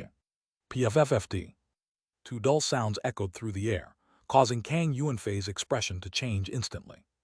Because at this moment, he was shocked to see that the pale white sword chi that he had slashed out was actually instantly annihilated the moment it contacted the grayish-black sword light. A giant skeleton Dharma form appeared behind Kang Yuanfei, its skull eyes shooting out two beams of dark green ghost fire. Boom! The ghost fire was also extinguished. The terrifying sword light continued forward, aiming straight at him. Kang Yuanfei's expression changed completely. How is this possible? As he spoke, he suddenly spat out a white bone flag. The flag grew longer in the wind. Rustle. In an instant, countless dark green beams shot out. Boom, boom, boom. A series of explosions resonated in the air, and only then was Kang Yuanfei able to temporarily block the gray-black sword light. However, Kang Yuanfei's face showed no joy in blocking the attack. On the contrary, his expression became extremely somber. He had never imagined that the opponent's spiritual treasure would be so powerful, significantly stronger than his bone sword by more than just a notch. Fortunately, at this moment, the space around the mountain peak they were on suddenly tore open. A powerful spatial fluctuation spread out from the open void. The immortal peak cave abode has opened. Qian Mengchen immediately spoke to Jiang Chengxuan and Shen Ruyan. Fellow Taoists, the opening of the immortal peak cave abode lasts for a very short time. Let's enter first and talk later. With that, she led the Qian family cultivators on her side and flashed into the cave abode.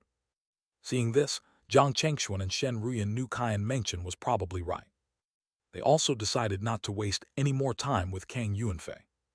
If the other party still didn't know what was good for him, he could naturally deal with him in the cave abode later on. Once Jiang Chengxuan and Shen Ruyan's figures also disappeared into the entrance of the cave abode, Tianyu finally turned to Kang Yuanfei and said, "Fellow Taoist Kang, let's go in too. Whatever issues we have, we can discuss them after entering the cave abode." Kang Yuanfei's expression changed for a moment. He then nodded at Celestial Yu God and said, "All right." Afterward, both parties also entered the cave abode. The scenery shifted. When Jiang Chengxuan and Shen Ruyan looked again, they found themselves on a huge island. Beside them stood Qian Mengchen and a few other Qian family cultivators. Qian Mengchen and the other Qian family cultivators were overjoyed. After all, they had seen Jiang Chengxuan's performance just now and knew that his strength had already surpassed most Dharma form cultivators. Looking around, Jiang Chengxuan and the others noticed that Kang Yuanfei and Tianyu were not on the island. "Fairy Mengchen, how much do you know about this immortal peak cave abode?" Shen Ruyan asked with a smile, turning to Qian Mengchen. Qian Mengchen shook her head. "Actually, I don't know much. I only know that entering this immortal peak cave abode involves passing through various trials. In the end, the master of the cave abode will reward you based on your performance in these trials." While speaking, she looked around the island they were on and added, "Based on my estimation, the trial for us has already begun the moment we appeared on this island." Huh? Jiang Chengxuan and Shen Ruyan's expressions shifted as they realized that countless sea monsters were swarming towards the island from outside, indicating that the trial had indeed begun. Simultaneously, a message appeared in the minds of Jiang Chengxuan and everyone else. They were instructed to defend the island and prevent any sea demon from setting foot on it. The group exchanged glances. Then Jiang Chengxuan suddenly asked, "Fairy Mengchen, are the trials that cultivators face upon entering this immortal peak cave abode different each time?" Although she was unsure why Jiang Chengxuan asked this question at that moment, Qian Mengchen nodded in response. "Based on what I know, that seems to be the case. Everyone who has entered the immortal peak cave abode has faced different trials." "I see." Jiang Chengxuan nodded. "Everyone, since the trial has already begun, let's not delay any further. Let's each find a direction to stop those sea demons from coming ashore." No one objected to Jiang Chengxuan's suggestion. Immediately, they each chose a direction and started to block the sea demons from reaching the shore. Jiang Chengxuan then looked at Shen Ruyan. "Madam, let's go too. We should each pick a direction." "Okay." Shen Ruyan nodded. Soon the couple temporarily split up. Jiang Chengxuan chose an area on the eastern side, where the number of sea demons had already reached tens of thousands, making it the area with the highest concentration of sea demons.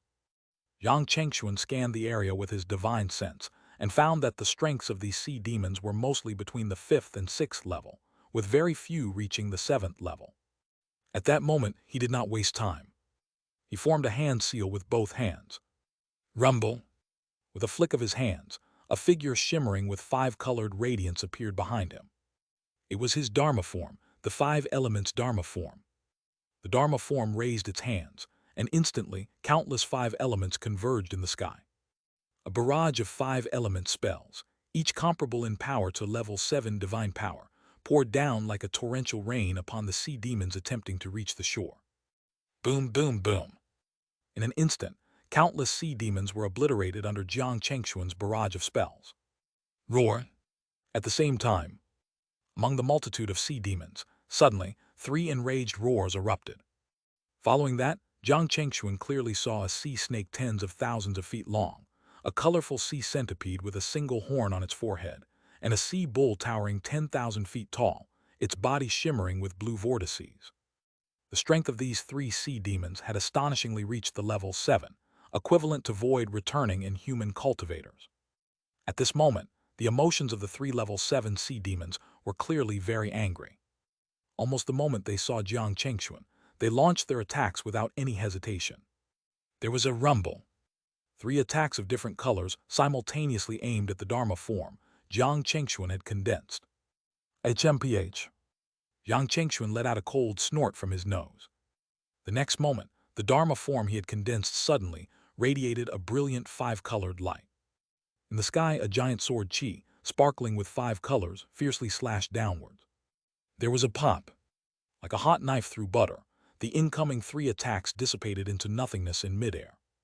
At the same time, the Dharma form that Jiang Chengxuan had transformed into suddenly clenched its fists in midair. There was a thud. Ripples spread through the void. Then 3 punches, as intense as the sun, suddenly enlarged in the pupils of the 3 level 7 sea demons. Roar! Unexpectedly, the 3 sea demons felt an immense crisis approaching, causing them to roar involuntarily. Their bodies began to rapidly expand, and in the blink of an eye, they grew to the size of Jiang Chengxuan's Dharma form. Boom, boom, boom. Loud explosions echoed as the 3 fierce punches forced the sea demons back, splattering copious amounts of blood. However, this was not the end. As Jiang Chengxuan advanced, his aura heightened even further. The demon-slaying talent given by the system was fully activated. There was a ripping sound. In midair, a green saber beam suddenly appeared. Immediately after, the 3 level 7 sea demons, which had been desperately resisting Jiang Chengxuan's attacks, suddenly froze. Then their bodies disintegrated like powder, vanishing without a trace in an instant. After dealing with the remaining sea demons, Jiang Chengxuan then moved towards Shen Ruyan's location. At that moment, Shen Ruyan had transformed into lightning itself. Thick bolts of lightning struck down among the sea demons, and in no time at all, the sea demons in her area were also completely eradicated. Soon after, the couple started moving towards the area Qian mentioned, and the others were responsible for. Clearly compared to them, Qian mentioned and her group's speed was not as fast, but fortunately, they had prevented the sea demons from stepping foot on their island. Some time later, all the sea demons that tried to attack their island had been eliminated by them. Pub pub. Simultaneously outside the island, a towering tsunami rose, accompanied by dense white fog.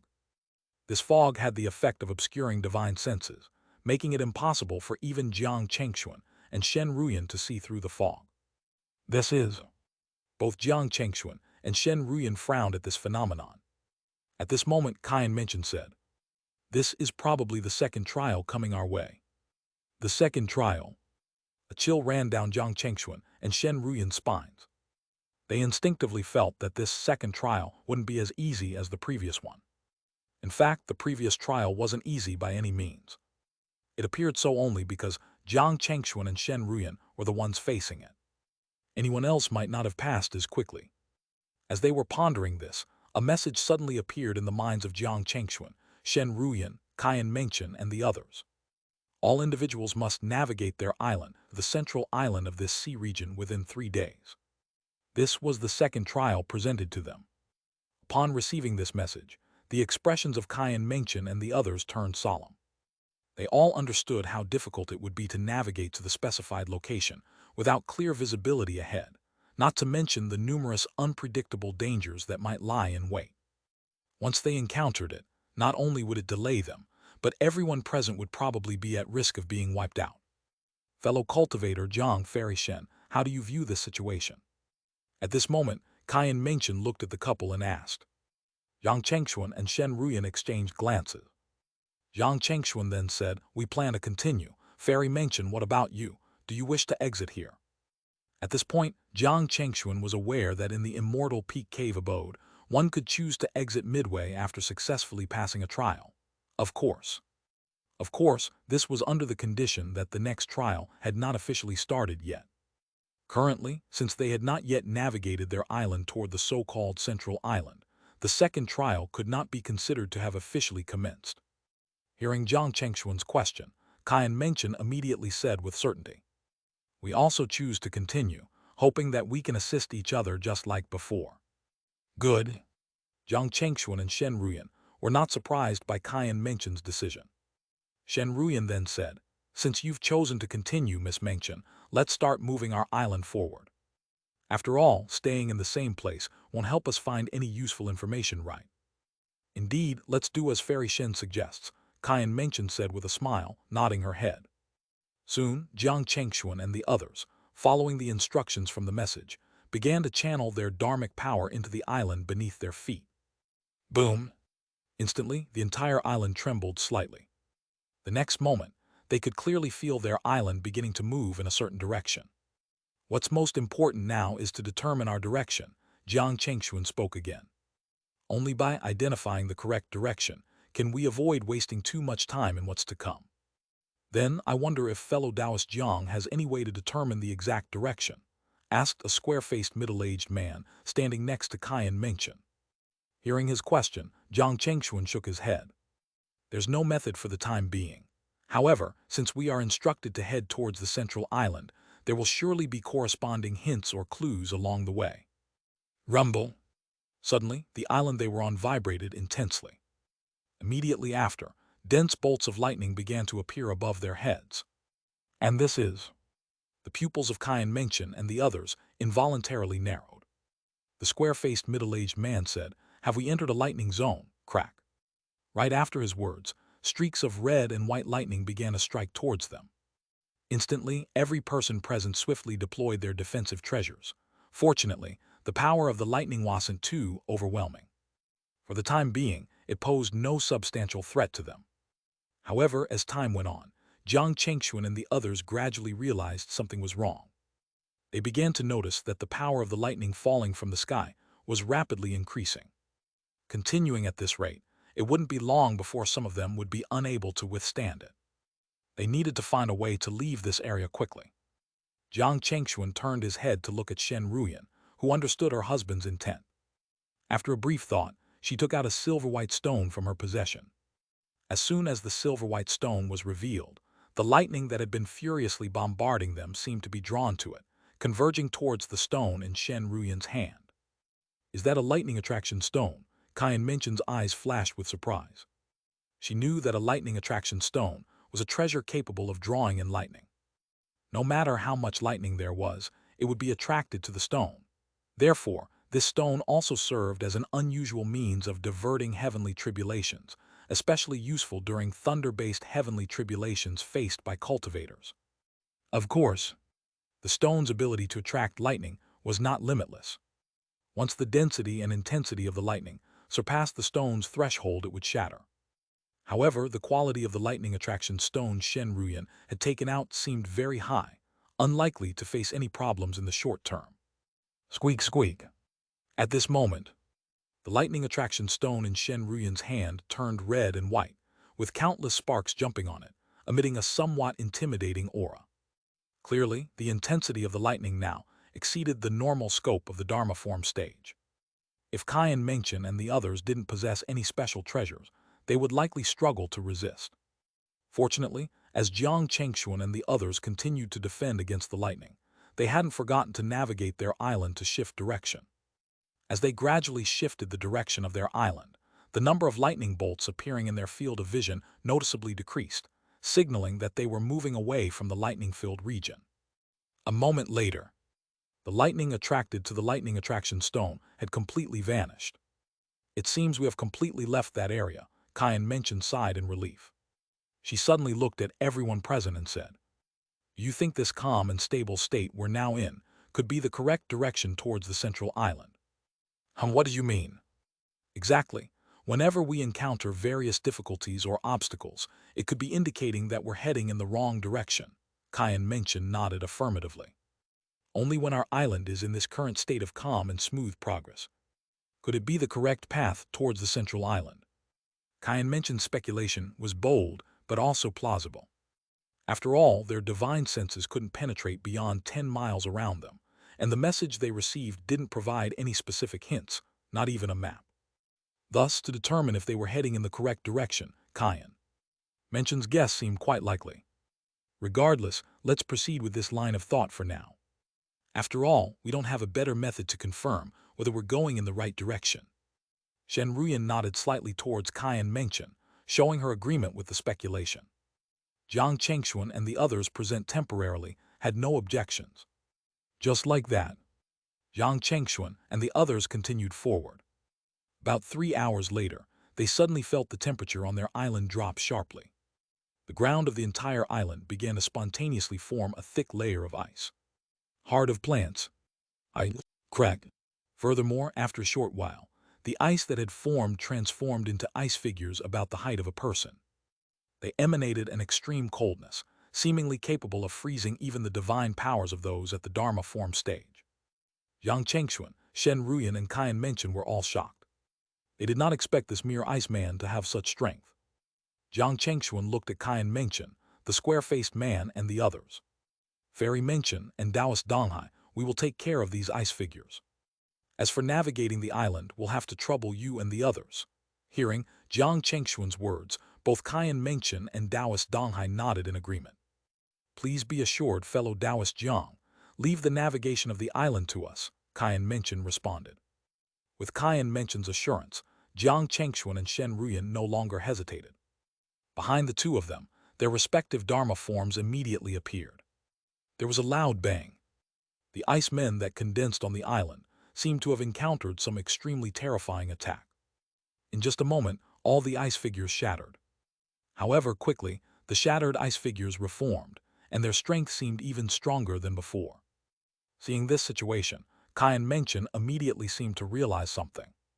Her pretty face changed slightly. This is not good. We must have taken the wrong direction. Let's change course immediately. Hearing her, Taoist Donghai and the others also realized the situation. Without a word, they immediately adjusted their dharmic power, changing the direction. Whoosh! As Jiang Chengxuan and Shen Ruyan shattered the last ice figure, the temperature around them began to slowly rise. The frost covering the ground also gradually started to melt. Seeing this, everyone present couldn't help but reveal a look of surprise. It seems our previous speculation was indeed correct. As long as we remain in the correct direction, similar situations will disappear. Conversely, if we deviate significantly from the correct path, the obstacles we encounter will become increasingly powerful. Subsequently, Jiang Chengxuan and his group encountered several more troubles.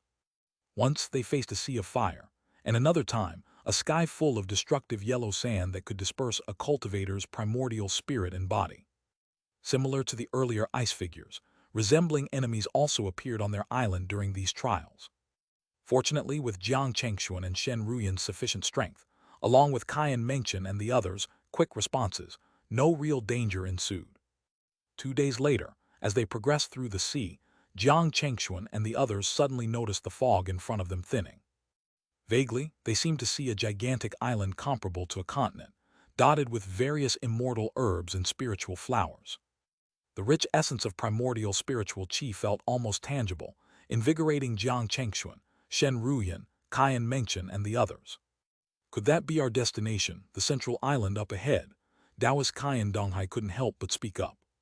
Hearing his words, everyone felt a stir in their hearts. At this moment, a message suddenly appeared in their ears. Congratulations to all for completing the second trial. Those who wish to leave now may do so. If no one chooses to depart, please proceed to the next round, which is the third trial.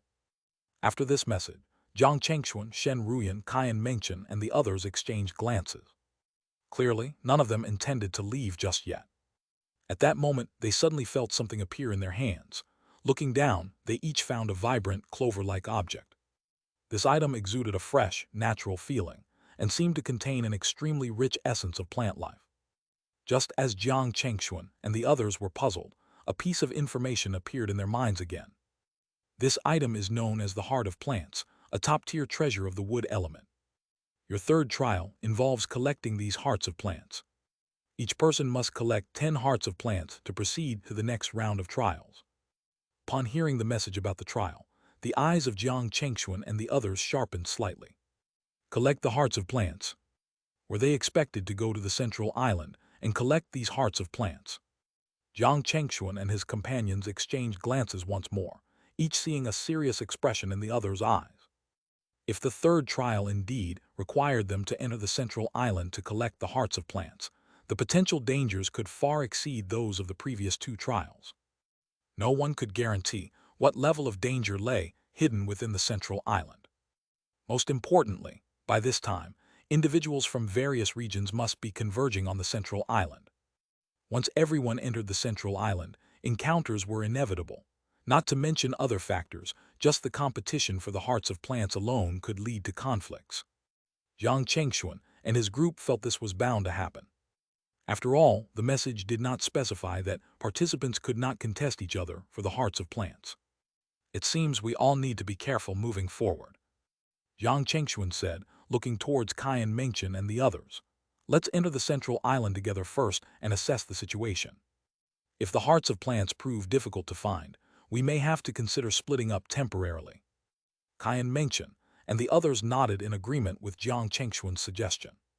They were well aware that if the hearts of plants were indeed hard to find, splitting up could potentially be more efficient than staying together. The only issue was that individual safety would undoubtedly decrease once they separated, but that was a risk they had to accept. Having chosen to come here and not leave beforehand, they had to be prepared for any situation. Soon Jiang Chengxuan, Shen Ruyan, Qian Mengchen, and the others stepped onto the central island as their island fully connected with it, without any hesitation. Swoosh! However, the moment their feet touched the ground of the central island, two beams of light, one red and one yellow, suddenly shot towards Jiang Chengxuan and the others. Huh! Seeing this, Jiang Chengxuan, Shen Ruyan, Qian Mengchen, and the others all had their eyes narrowed. The two beams of light, one red and one yellow, were actually shot out from two plants. Their power seemed to be comparable to a normal strike from a void-returning divine lord. What's going on? Could it be that the plants here have the ability to attack? Jiang Chengxuan and the others were somewhat surprised. If that was indeed the case, then the level of danger here was far beyond their estimation. Clang! With a flick of his fingers, Jiang Chengxuan effortlessly dissipated the two beams of light aimed at them. Rustle! Just as Jiang Chengxuan dispersed the two beams of light with his finger strength, the two plants, one red and one yellow, suddenly extended their branches and leaves. Then, with a swishing sound, two sword chi were shot directly at Jiang Chengxuan once again. Huh! Seeing this, Jiang Chengxuan and the others were once again surprised. Qian Mengchen suddenly said, I think I know what these are. They are sword spirit grass, a special kind of spiritual plant that can generate sword chi to attack others. Sword spirit grass. Jiang Chengxuan and the others were taken aback. Quickly, Jiang Chengxuan again nullified the sword chi and cast a spell to restrain the two sword spirit grass plants. Qian Mengchen nodded. It's said that this grass disappeared from our celestial floodgate realm tens of thousands of years ago. It's unexpected that we would encounter such spiritual plants here in the immortal peak cave abode. Then may I ask Fairy Mengchen, besides being able to attack others with sword chi, does this sword spirit grass have any other special uses? Shen Ruyan asked. Hearing her question, Qian Mengchen nodded. Yes, it is said that this grass can be used to refine sword heart pills, a type of pill that can help sword cultivators enhance their perception and consolidate their sword heart. Sword heart pill. Jiang Chengxuan and Shen Ruyan were shocked. Clearly, they were aware that the sword heart pill mentioned by Qian Mengchen was not any ordinary pill, but an immensely valuable one for sword cultivators. Some sword cultivators were even willing to exchange spiritual treasures for it. It seems this central island not only harbors numerous dangers, but also many opportunities. As they spoke, the group collected the restrained sword spirit grass. Despite its attack power being comparable to that of a void returning level, the grass lacked intelligence. Anyone at the void returning realm could easily subdue it. Fairy Mengchen, let's get our share of the gains according to our respective abilities. What do you think? Jiang Chengxuan looked towards Qian Mengchen and smiled as he made the suggestion. The implication was that the distribution of any gains moving forward would be based on each person's contribution. Xianxia had no objections to this and nodded with a smile in response. That's only fair. Thus, the group of them began moving deeper into the central island. At the same time, several other islands gradually approached the central island. One of these islands was occupied by Kang Yuanfei, Tianyu, and their group. Looking ahead at the central island, Kang Yuanfei said, Tianyu, as far as I know, that central island harbors many treasures that both you and I need. According to the rules of the third trial, how about we join forces if we find a target worth striking? I have no objections. Tianyu nodded. Soon, Kang Yuanfei, Tianyu, and their group also set foot on the central island. A few hours later, on a massive mountain peak, Jiang Chengxuan, Shen Ruyan, Xianxia, and the others had just finished off a swarm of flying ants attacking them. Looking at the dense bodies of the flying ants, the expressions on Xianxia and Qian Donghai's faces were slightly grim. These flying ants had posed quite a threat to them. Without Jiang Chengxuan and Shen Ruyan, the Qian family cultivators might have suffered losses. Fellow cultivator Jiang Fairy Shen, there are 6 hearts of plants here. We'll take 2 and the rest are yours. What do you think? Xianxia looked towards Jiang Chengxuan and Shen Ruyan. Shen Ruyan smiled and nodded. We have no objections. After all, you discovered this place first. Otherwise, we could also split the hearts of plants evenly. Split evenly? Xianxia was initially taken aback, then quickly shook her head. That's not appropriate. If not for you and fellow Taoist Jiang, some of us might have encountered accidents. Therefore, it's reasonable for you to take 4 of the hearts of plants, and we'll take the remaining 2, Xianxia said, as she retrieved 6 emerald green glowing hearts of plants from a nearby cave. She kept 2 for herself, and handed the remaining 4 to Jiang Chengxuan and Shen Ruyan. Seeing this, Jiang Chengxuan and Shen Ruyan accepted the 4 hearts of plants without further politeness. The group then continued along the path before them, moving forward. About a few days later, the solemn expressions on their faces deepened as they looked at only 3 additional hearts of plants in their possession. Jiang Chengxuan said, We can't continue like this, although this place doesn't say how long our test will last. I suspect that once someone collects all the required hearts of plants, they will advance to the next round of the trial first. And once the collection of hearts of plants reaches a certain limit, the trial might be declared over. So, in a way, our time here is likely limited. What do you suggest, fellow Taoist Jiang? It's simple. Given our current situation, it would be best for each of us to search separately, Jiang Chengxuan suggested in a low voice. Of course, to ensure we can contact each other immediately, it's best to carry a telepathic lock. The telepathic lock Jiang Chengxuan referred to is a treasure that can sense each other's location and send messages. They had already tested it. The telepathic lock was not restricted on the central island. This would be the most efficient way to maximize each person's effectiveness. After a brief discussion, Xianxia and her group nodded in agreement with Jiang Chengxuan's proposal. Fellow Taoist Jiang, we have no objections to your suggestion. In the following period, Jiang Chengxuan and his group split up, including Jiang Chengxuan and Shen Ruyan themselves. Despite the inherent risks of solitary exploration increasing the likelihood of danger, it was a necessity under the circumstances. Their current pace in gathering the needed hearts of plants was unbearably slow, and they were under no illusion that others wouldn't eventually come to the same conclusion and decision. With a heightened sense of vigilance, Jiang Chengxuan extended his divine sense to its limits. Slowly, he began to feel an eerie connection, as if his consciousness was on the brink of merging with the very essence of the island itself. This startling realization prompted him to abruptly halt the process. Something's amiss here, Jiang Chengxuan muttered, his intuition telling him that the central island was not as easy as it seemed on the surface. Attempting to recapture that fleeting sensation, he expanded his divine sense once more, but the peculiar feeling eluded him. This made him feel more that something was amiss. So he kept trying, once, twice, 3 times. Persisting in his attempts, after numerous tries, the sensation of becoming one with the environment resurfaced, granting Jiang Chengxuan a clear insight into the whereabouts of the hearts of plants. A heart of plants lies roughly 370 miles from my location, he noted silently. Another is 790 miles away, and further afield, 1,800 miles away, lies a cluster of 5 hearts of plants. In this transcendent state, Jiang Chengxuan swiftly located over 10 hearts of plants.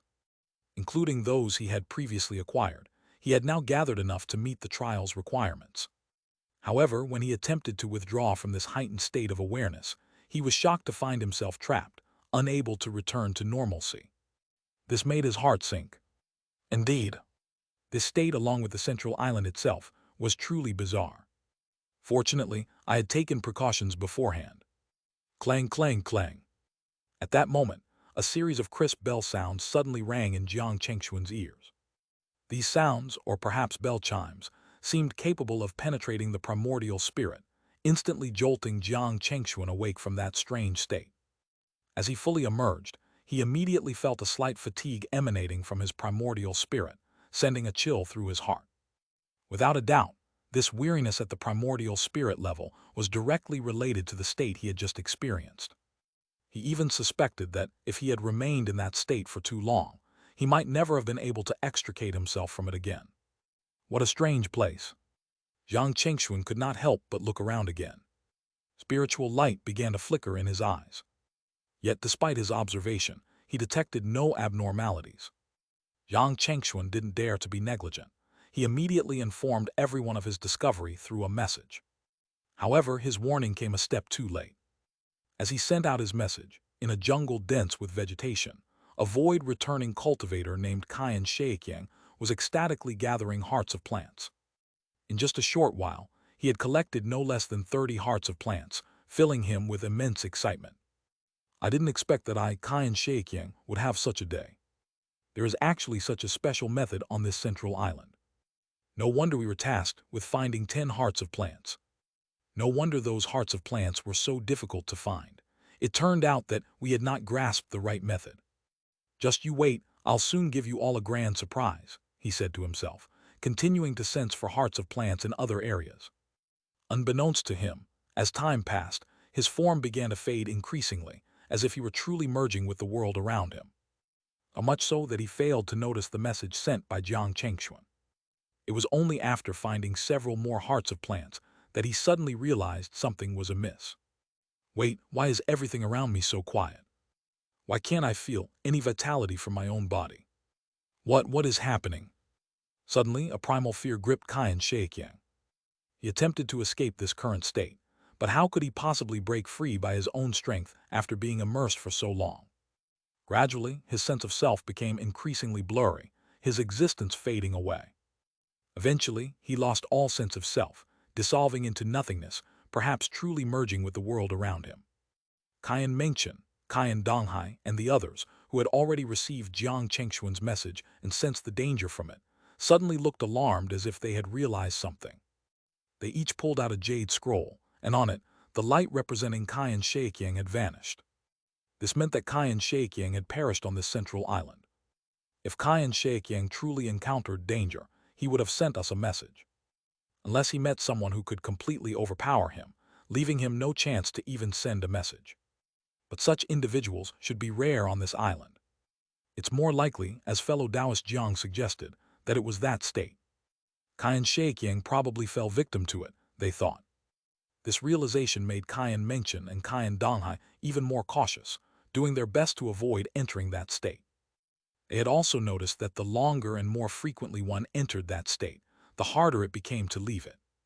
Rather than risking their lives, they preferred to search slowly on the central island. Boom!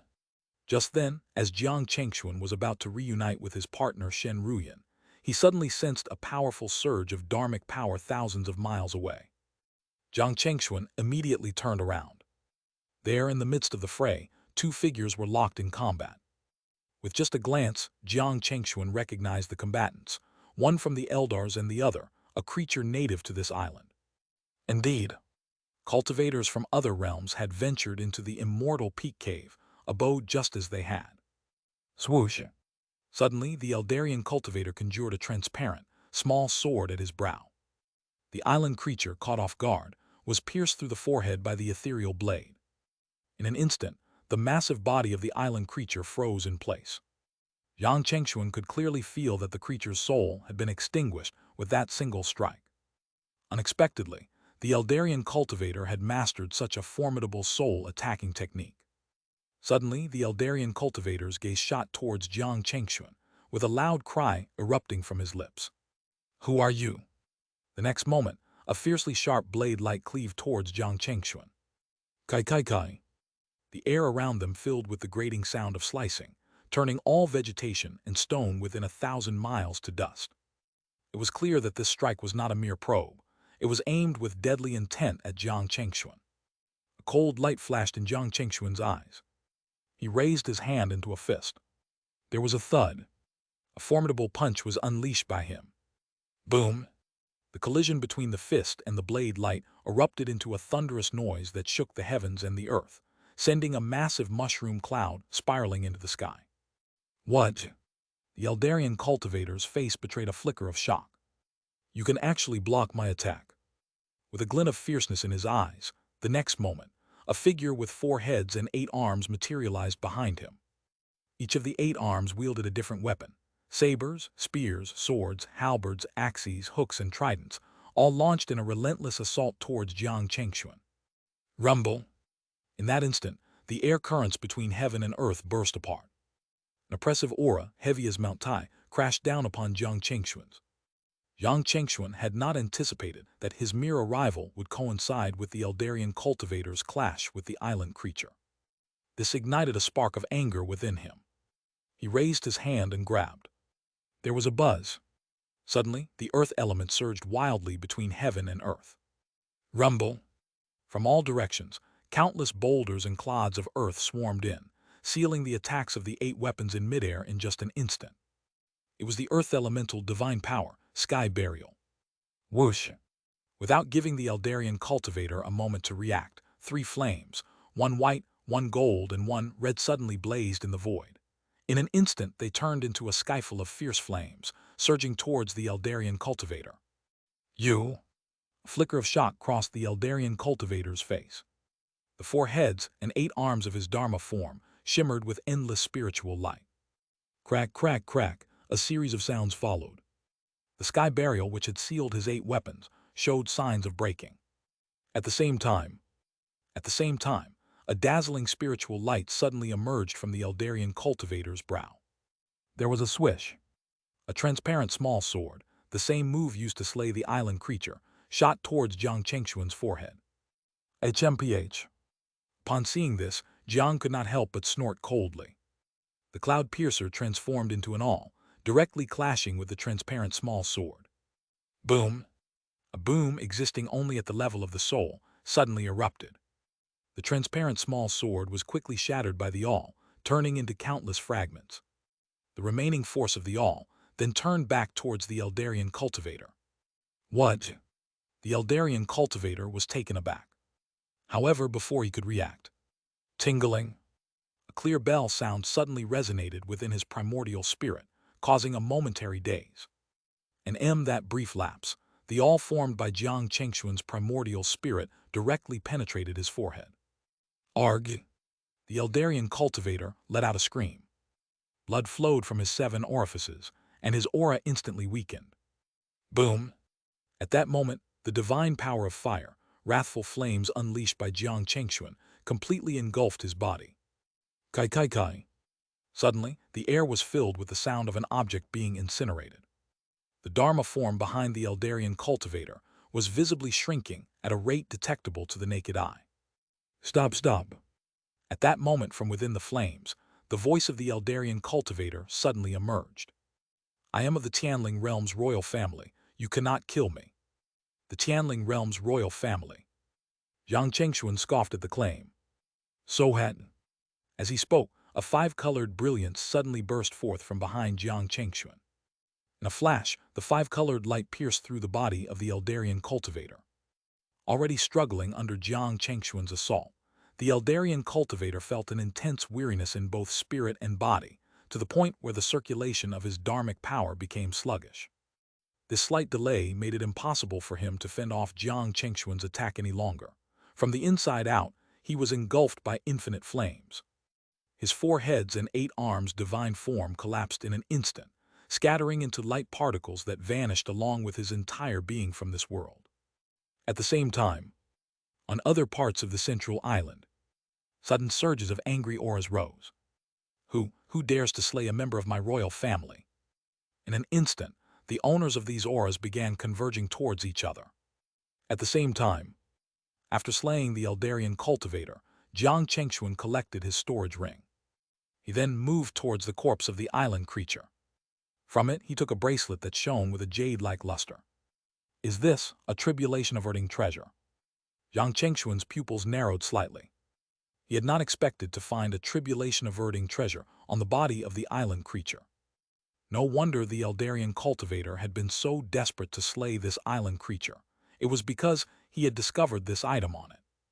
After taking the bracelet-shaped tribulation-averting treasure, Jiang Chengxuan did not linger. He quickly flew back towards the direction of Shen Ruyan. On the way, he began to attempt refining the storage ring of the Eldarian cultivator. By the time Shen Ruyan's figure appeared in his sight, he had just successfully refined the storage ring in his hand. Jiang Chengxuan's expression froze in surprise. Inside the storage ring, he found more than 20 heart of plants. How did the Eldarian cultivator manage to obtain these? Over 20 heart of plants was no small number. Even for him, up until now, he had managed to collect only a dozen or so. However, Jiang Chengxuan's attention was quickly drawn to other items within the storage ring. Beyond the heart of plants, there were also many cultivation manuals and scriptures of the human race, as well as pills and dharma treasures used by human cultivators. This realization made Jiang Chengxuan instantly understand that the Eldarian cultivator he had just killed had likely spilled the blood of countless humans. Damn it! His expression turned visibly darker. Had he known this, he would not have killed him so hastily. Husband, what's wrong? At this moment, Shen Ruyan noticed Jiang Chengxuan's state. She approached him, her tone filled with concern as she asked.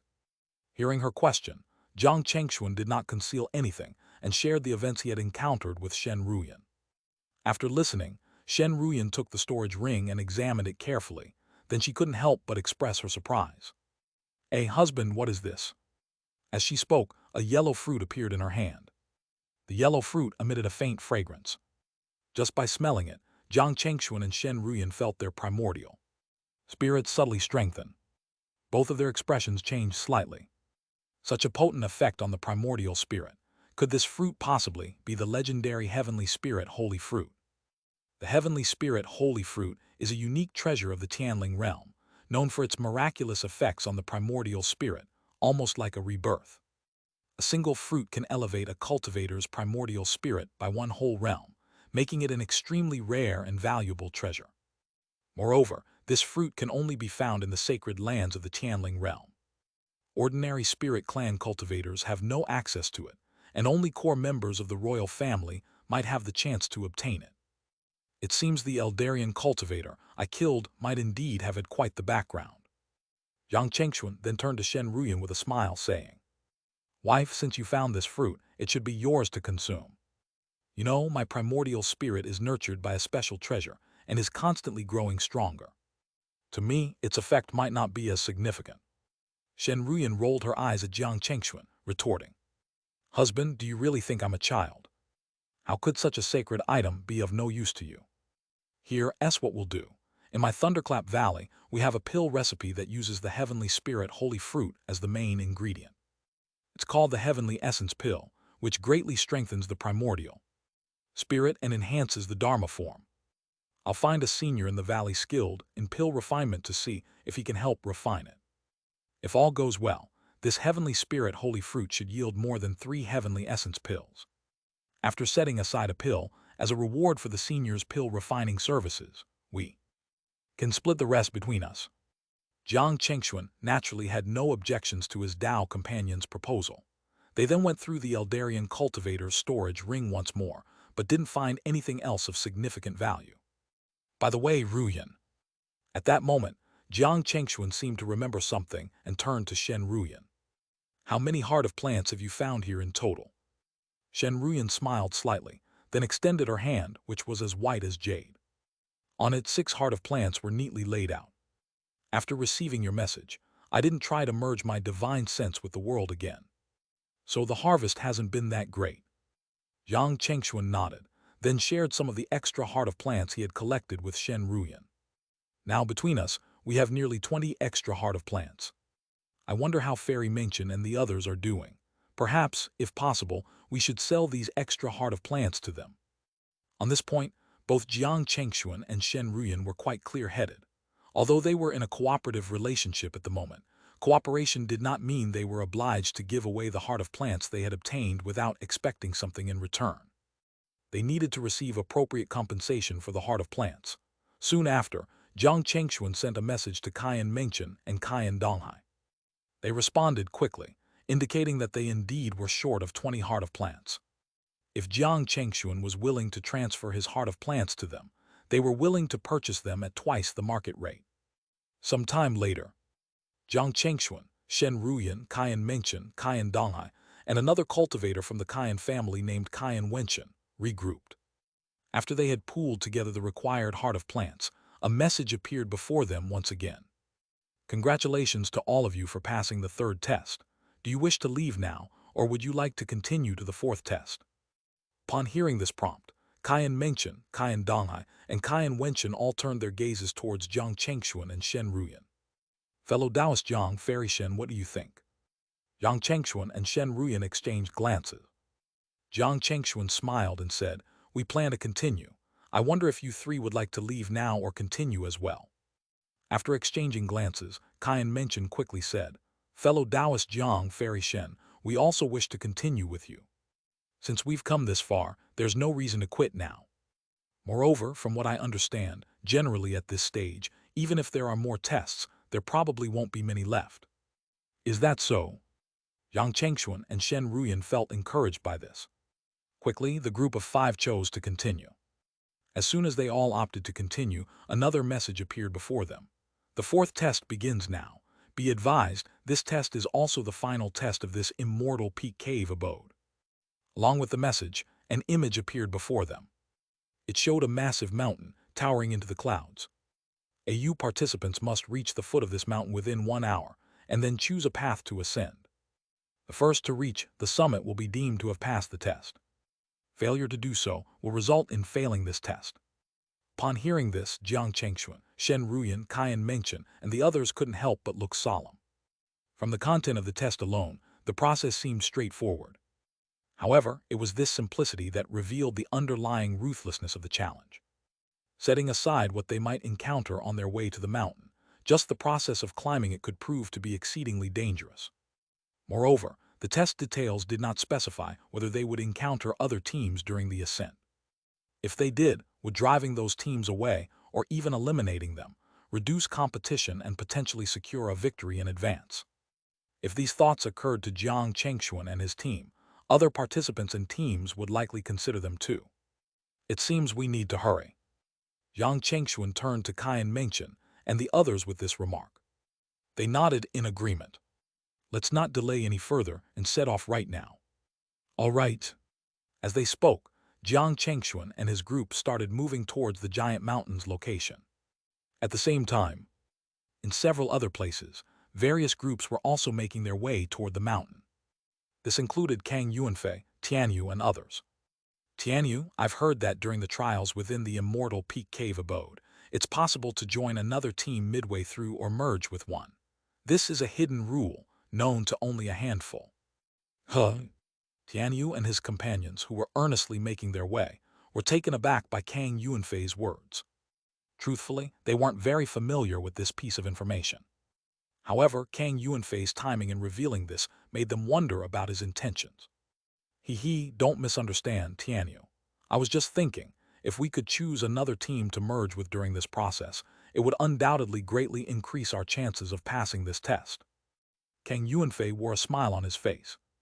"After all, you know that although our sects are strong, we're not so overwhelmingly powerful that we can crush all opposition, just like those people we encountered before."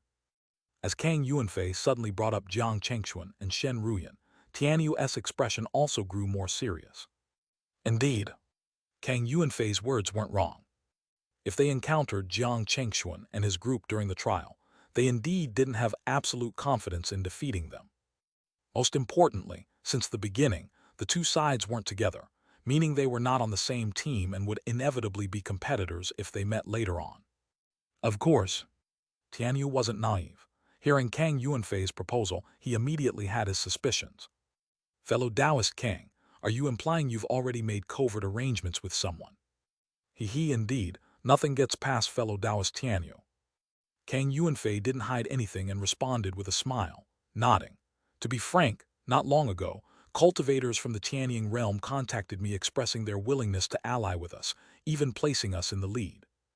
After passing the test, they are only interested in claiming a mere 20% of the rewards.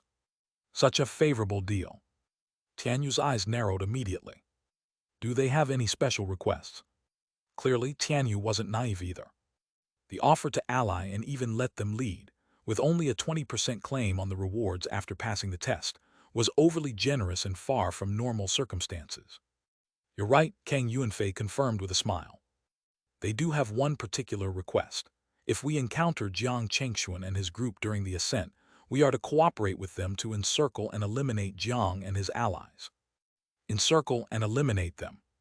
Tianyu's pupils constricted slightly.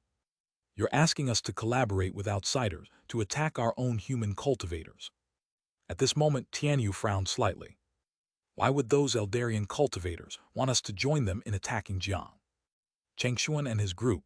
Is there some conspiracy we're unaware of? You're overthinking it, Kang Yuanfei replied, shaking his head with a smile. I've already inquired about this in detail. The reason they want our help to eliminate Jiang Chengxuan and his team is that they've killed a member of their royal family. They killed a member of their royal family. Tianyu was somewhat taken aback. That's right. Kang Yuanfei nodded. That's the main reason they want to collaborate with us against Jiang Chengxuan and his team. I assume you wouldn't have any reservations about working with outsiders against them, would you? After all, notions of justice and principles are often abstract. What truly matters are tangible benefits and interests. What do you think? Tianyu gave Kang Yuanfei a deep look, then suddenly smiled and nodded. Fellow Taoist Kang, you're right. Everything else is indeed secondary to us. Only our own strength and the corresponding benefits are real. All right, I agree to this. With that, the two exchanged a look and burst into hearty laughter together. At the same time, Jiang Chengxuan, Shen Ruyan, and Kaiyan Mention's group were making all haste towards the giant mountain depicted in the image. And indeed, just as they had anticipated, they encountered numerous obstacles on their way. Island creatures, as if gone mad, desperately tried to block their path, including two peak Dharma form stage creatures. Had it not been for Jiang Chengxuan and Shen Ruyan stepping in, their team might have been significantly delayed. Fortunately, with their strength, they managed to reach the foot of the giant mountain after spending a little over half an hour. Just as Jiang Chengxuan and his team arrived at the foot of the mountain, another message appeared before them. Congratulations, you have achieved the first stage of this test. The next, which is also the final stage of this challenge, is the ascent. This test will officially begin in 2 hours. And we have to wait another 2 hours. Jiang Chengxuan and the others were taken aback. With less than half an hour left to the 1-hour deadline, it's uncertain how many will be eliminated in this stage. Deep-sea nomads. Time passed bit by bit. As time flowed swiftly by, the 2-hour waiting period quickly elapsed. At that moment, Jiang Chengxuan and everyone else received the message that the second stage of the test was officially beginning. Without hesitation, Jiang Chengxuan and the others at the foot of the mountain, as well as people in other areas, began their ascent. Rumble. Not long into their climb, a series of thunderous noises echoed above Jiang Chengxuan and his team, followed by thick bolts of lightning raining down on them like a storm, attacking them with ferocity. The expressions of Jiang Chengxuan and his companions changed instantly. They had not anticipated that the obstacles during the ascent would include such challenges. Crack.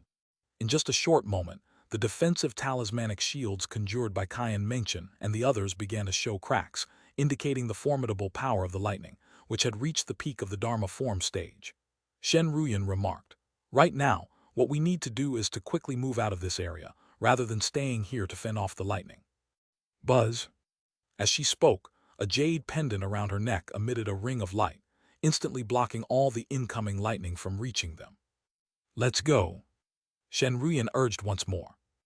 Following her lead, she and Jiang Chengxuan swiftly moved out of the area, with Cayenne Menchen and the others, who were also enveloped in the protective light, quickly catching up without hesitation. After spending some time, Jiang Chengxuan and his group finally managed to escape the thunderstorm area. Roar! However, just as they emerged from the thunderstorm, they were confronted by a creature several thousand feet tall charging towards them. This creature, with the head of a lion and the body of a serpent, exuded a ferocious and malevolent aura. Upon seeing it, Jiang Chengxuan and his group tensed up. This is a lion-headed serpent. At that moment, the creature's mouth opened wide, unleashing a powerful suction force that was beyond imagination, sweeping towards Jiang Chengxuan and his team. Go! Cayenne Menchen flung her hand, and a green light talisman shot towards the gaping maw of the creature in an instant. This was a level 7 green light sword killing talisman, a top-tier offensive talisman. However, the lion-headed serpent seemed to not even notice its approach. With a gulp, it swallowed the green light sword killing talisman whole. What? At that moment, Cayenne Menchen's complexion changed dramatically. She clearly felt the connection to her green light sword killing talisman severed completely. Most importantly, it seemed the lion-headed serpent was utterly unaffected by the talisman's power. How is this possible? As Cayenne Menchen was reeling in shock, Jiang Chengxuan also launched an attack towards the lion-headed serpent, wielding a sword that radiated a gray-black light, imbued with a terrifying aura of destruction. Cayenne Menchen, Cayenne Donghai, and the others' pupils constricted. This was because they had already recognized that Jiang Chengxuan was using a spiritual treasure. Slash! With the sound of fabric tearing, the giant mouth of the lion-headed serpent was cleaved in two. The sword's momentum continued unabated, eventually slicing the creature in half. Soon, the entire body of the lion-headed serpent was annihilated by the destructive force carried by the sword light, turning into nothingness. Let's go, Jiang Chengxuan said, turning back to the group. What we need to do now is to climb to the top of this giant mountain as quickly as possible. Only then can we possibly secure success in this test. Reminded by Jiang Chengxuan, Cayenne Menchen and the others realized they had indeed not been using their full strength. Indeed, it seemed it was time to hold nothing back. The group continued forward, encountering similar challenges as before. Either the environment had suddenly changed and become extremely dangerous, or the creatures here had appeared to stop them. Half a day later, only then did Jiang Chengxuan and the others arrive at the mountainside. This meant they were approximately halfway to the summit, a distance likely similar for other teams as well. Even if there was a gap, it shouldn't be too big. At that moment, Jiang Chengxuan and the others turned their gaze to a spot not far to their right, where another team had appeared. Who are those people? The eyes of Jiang Chengxuan and his group sharpened as they recognized that the team before them consisted of deep-sea nomad cultivators. Indeed, the situation was as they had anticipated. It wouldn't be easy for all the teams that had arrived here to reach the summit. Encounters and conflicts between the various teams along the way were inevitable. Simultaneously, the deep-sea nomad cultivators also noticed Jiang Chengxuan and his group. The leader, a cultivator with a blue face, immediately fixed them with a cold gaze. It's human cultivators. Another, with a fierce look and dense scales on his forehead, sneered viciously. Perfect, let's take them down here. After that, we'll have one less competitor. At this moment, both the deep-sea nomad cultivators and Jiang Chengxuan's group understood very clearly that only one team could proceed forward from here. The reason for that was because a path had appeared in front of them the moment they met. At the same time, a piece of information appeared in their ears. The victor may continue onward. The loser will be eliminated from the contest. Life and death will depend entirely on your strength. The final words implied their upcoming battle could be unrestrained, not limited by any rules of the realm. This understanding made the atmosphere between the two groups even more tense. However, just then, a long-haired woman from the deep-sea nomad cultivators with a fishtail looked towards Jiang Chengxuan and his companions with a hint of arrogance and said, "If you human cultivators choose to admit defeat now, you may leave on your own. Afterward, you might still receive some rewards from the previous 3 tests. But if you lack the self-awareness to not make enemies of our deep-sea nomads, then I'm sorry." At this point, a cold, murderous intent surfaced on the face of the deep-sea nomad female cultivator. Today, every one of you here, without exception, must die. The provocative words from the deep-sea nomads immediately ignited a flash of anger on the faces of Xianxia, Donghai, and the others. The audacity of their opponents was simply too egregious. Jiang Chengxuan and Shen Ruyan wasted no time in responding. With swift action, they launched their attacks. Jiang Chengxuan's hands quickly formed a seal, and behind him, a vibrant display of five-colored brilliance green, red, yellow, white, and blue soared upwards. In an instant, a light with an extremely destructive aura swept towards the ferocious man in the deep-sea nomad's camp. Simultaneously, Shen Ruyan's eyes sparked with lightning. Her hands conjured a primordial unified chi thunder, launching a hazy yet terrifyingly potent thunderbolt directly at a horned woman from the deep-sea nomads. Boom! Swoosh! The two attacks struck their targets almost simultaneously, their speed so great that no one on the scene could react in time. By the time they did, the ferocious man and the horned woman began to dissipate, turning into nothingness, their faces etched with utter disbelief. "You actually killed Lena and Vasa," the mermaid woman screamed, her expression twisting in shock and rage. Soon, her face revealed an extremely distorted expression. "You deserve to die. Truly, you deserve to die." Boom! As her outcry echoed, a colossal mermaid figure appeared behind her, devoid of facial features but covered in countless eyes. "Everyone, be careful not to look directly at those eyes," Xianxia suddenly exclaimed, as if recalling something crucial. Buzz! The moment her warning sounded, all the eyes on the figure behind the mermaid woman opened simultaneously. Instantly, the world seemed to lose its color, and a bizarre and peculiar power manifested upon each of Jiang Chengxuan 1's group members. Despite having closed their eyes in advance, they found it impossible to fully resist. They felt their bodies becoming rigid, and even their thoughts and consciousness began to slow down. A layer of grayish-white stone materialized on their skin, seemingly petrifying them into statues. Could this be the legendary petrification rule? Jiang Chengxuan pondered, feeling the changes in his body. The next moment, a series of cracking sounds emanated from him. The stony layer that had formed on his body began to fracture and, like powder, flaked off and fell away. It actually did not affect him at all. How is that possible? The mermaid woman was shocked when she saw this. One had to know that this move just now was her innate divine power. Usually, it was very difficult for anyone to be immune to the influence of her divine power. But now, before she could react, the blue-faced man in the lead suddenly shouted, "Be careful!" Slash! An extremely twisted grayish-black sword chi suddenly slashed at her from the void. The destructive intent contained in it caused the expressions of the mermaid woman and the blue-faced man in the lead to change drastically. It's a spiritual treasure. That's the power of a spiritual treasure. Crash! In an instant, the gray-black sword chi cleaved through the mermaid's dharma form, shattering it into countless pieces. There was a bang. The mermaid woman suffered a severe blow, spewing a mouthful of blood as the attack hit. However, before she could recover, a straight golden line blossomed in her pupils, followed by the sound of tearing. The mermaid woman stood there in a daze. A line of blood slowly appeared between her eyebrows. Then the blood line continued downwards. Finally, with a crash, the mermaid woman's entire body was instantly split into two. Junior sister. The leading blue-faced man's eyes filled with rage and disbelief at the swift defeat of his companion. He had never imagined Jiang Chengxuan and his team could wield such terrifying power, rendering his junior sister unable to withstand even a single breath before being slain. He could not accept this at all. "You will pay." With furious eyes locked on Jiang Chengxuan and his group, he summoned a blue trident above his head, surrounded by infinite waves, causing ripples in the surrounding void. Boom! Jiang Chengxuan, Shen Ruyan, and Xianxia were taken aback. That weapon was clearly another spiritual treasure. Whoosh! At that moment, the blue-faced man channeled all his dharmic power into the trident. Buzz, buzz, buzz. In an instant, the trident radiated brilliant light, transforming the environment into a vast ocean. Countless sea monsters and beasts emerged, aggressively attacking Jiang Chengxuan and his team. HMPH.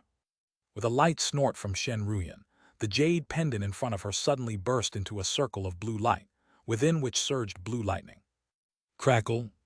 Countless streaks of blue lightning danced and flickered through the created ocean, and in just moments, all the sea monsters and beasts that appeared before Jiang Chengxuan and their eyes were reduced to charred remains. Kai kai kai. Not only that, but the vast expanse of blue ocean began to evaporate rapidly under the intense heat of the lightning. The expression of the leading blue-faced man changed dramatically as he desperately formed hand seals.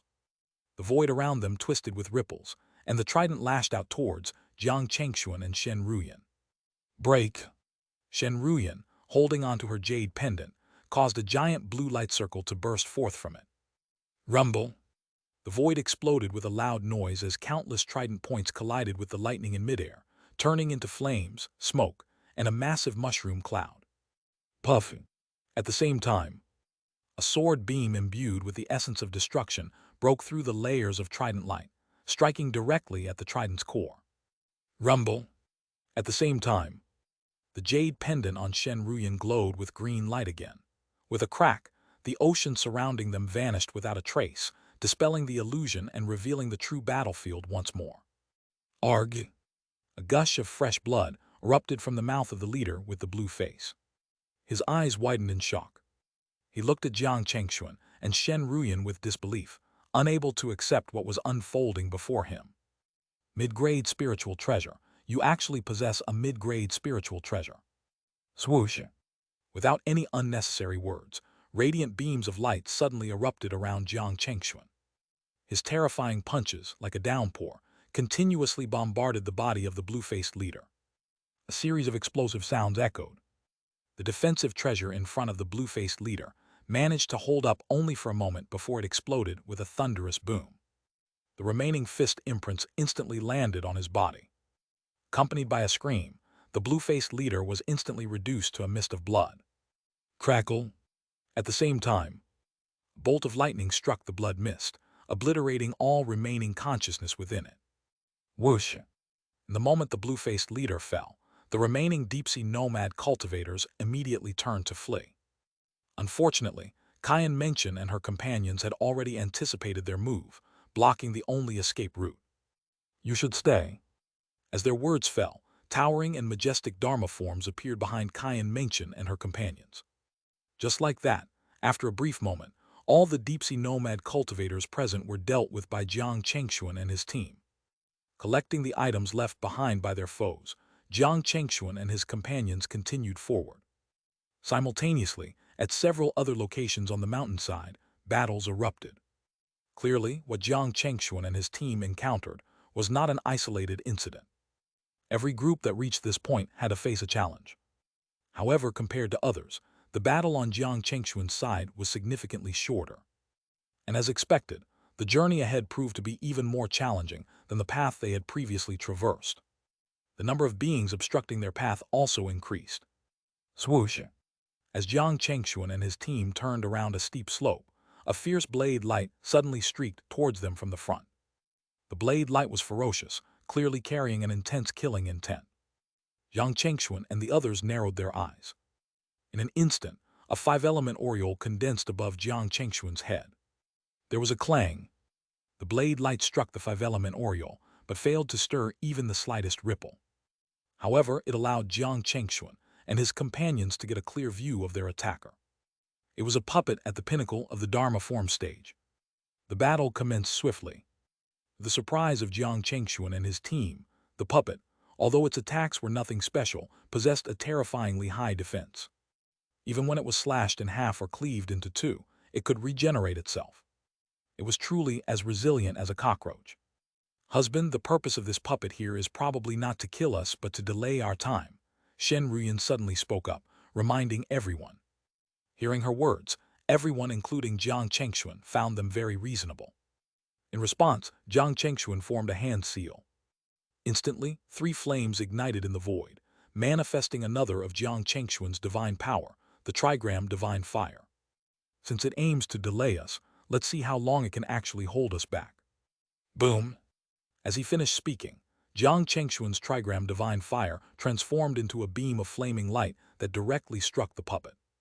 In an instant, a massive explosion erupted, and a towering pillar of fire soared into the sky.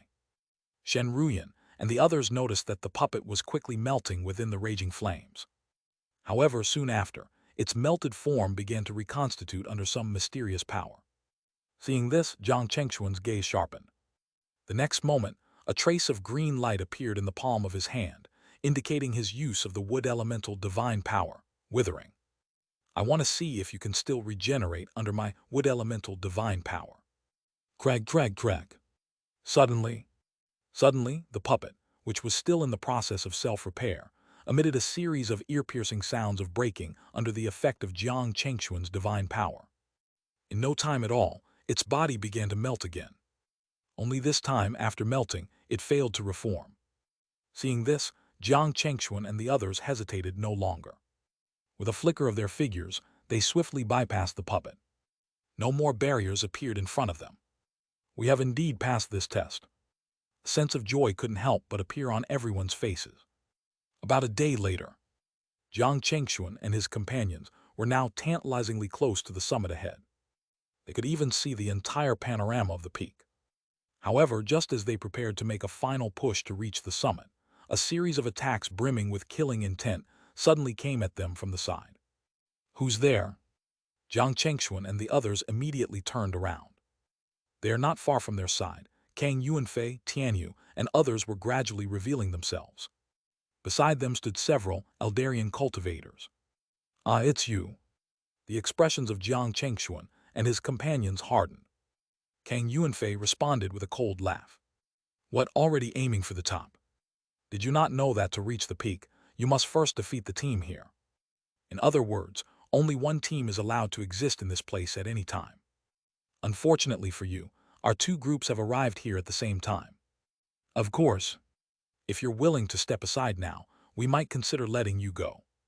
Hearing Kang Yuanfei's words, Jiang Chengxuan and his companions were clearly surprised. They were unaware of such a rule in this place. This meant they had to deal with Kang Yuanfei's group before the next wave of people arrived.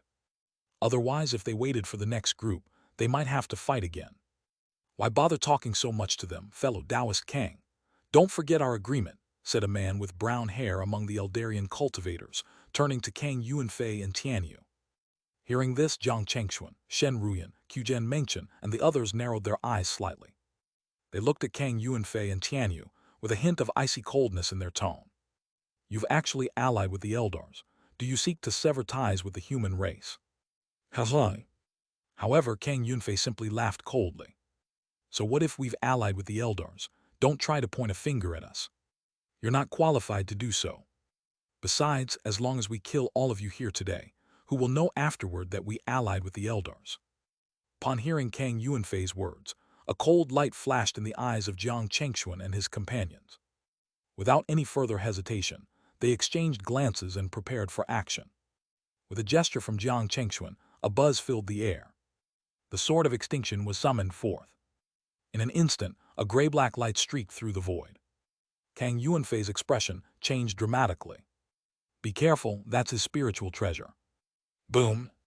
In front of Kang Yuanfei, the bone sword, a spiritual treasure of his own, was conjured.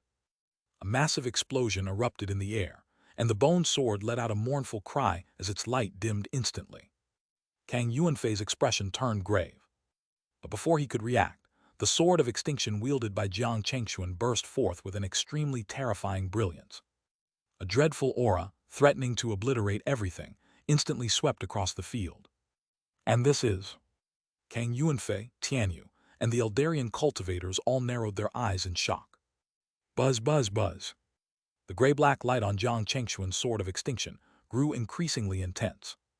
A gigantic sword shadow, piercing through the heavens, now hung over the heads of Kang Yuanfei and the others.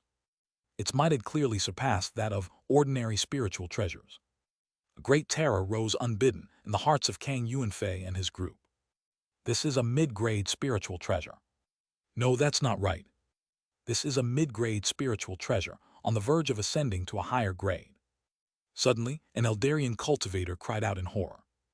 It was clear to them all how terrifying the might of a mid-grade spiritual treasure on the cusp of reaching a higher grade could be once it unleashed its full power. With their current strength, they had no means to withstand it. Kang Yuanfei, didn't you say that this person's strength is on par with yours? Why does he have such a spiritual treasure on him? At this moment, the brown-haired man turned to Kang Yuanfei once again with a question. Kang Yuanfei was also feeling bitter inside. How could he have known that Jiang Chengxuan's spiritual treasure had reached the limit of a mid-grade spiritual treasure? It was just one step away from crossing into the realm of high-grade spiritual treasures. Rumble, as if the heavens were falling and the earth was splitting apart. The terrifying sword light completely engulfed Kang Yuanfei and the others present. When the sword light dissipated, fewer than 4 people were still standing. It was Kang Yuanfei, Tianyu, and the brown-haired man, all of whom had sustained various degrees of injuries. Still not dead. Jiang Chengxuan looked at Kang Yuanfei and the other 2 with some surprise. Immediately after, he took out a dharmic power recovery pill from his body. After all, that attack had also significantly depleted his own reserves. This immediately caused the complexions of Kang Yuanfei and his companions to drastically change. Not good, stop him. Clearly, Kang Yuanfei and his group understood that if Jiang Chengxuan launched another attack of that magnitude, they would not be able to withstand it. In an instant, a tremendous light flared from all 3 of them. Gigantic Dharma forms, towering hundreds of thousands of feet high, suddenly emerged behind them. However, just as they were about to launch a combined attack on Jiang Chengxuan to prevent him from restoring his dharmic power, Shen Ruyan and Caiyan Mengchen, standing by Jiang Chengxuan's side, stepped forward to shield him. Shen Ruyan said, "Do you really think you can stop my husband from restoring his dharmic power? Do you take us for dead?" Shen Ruyan said.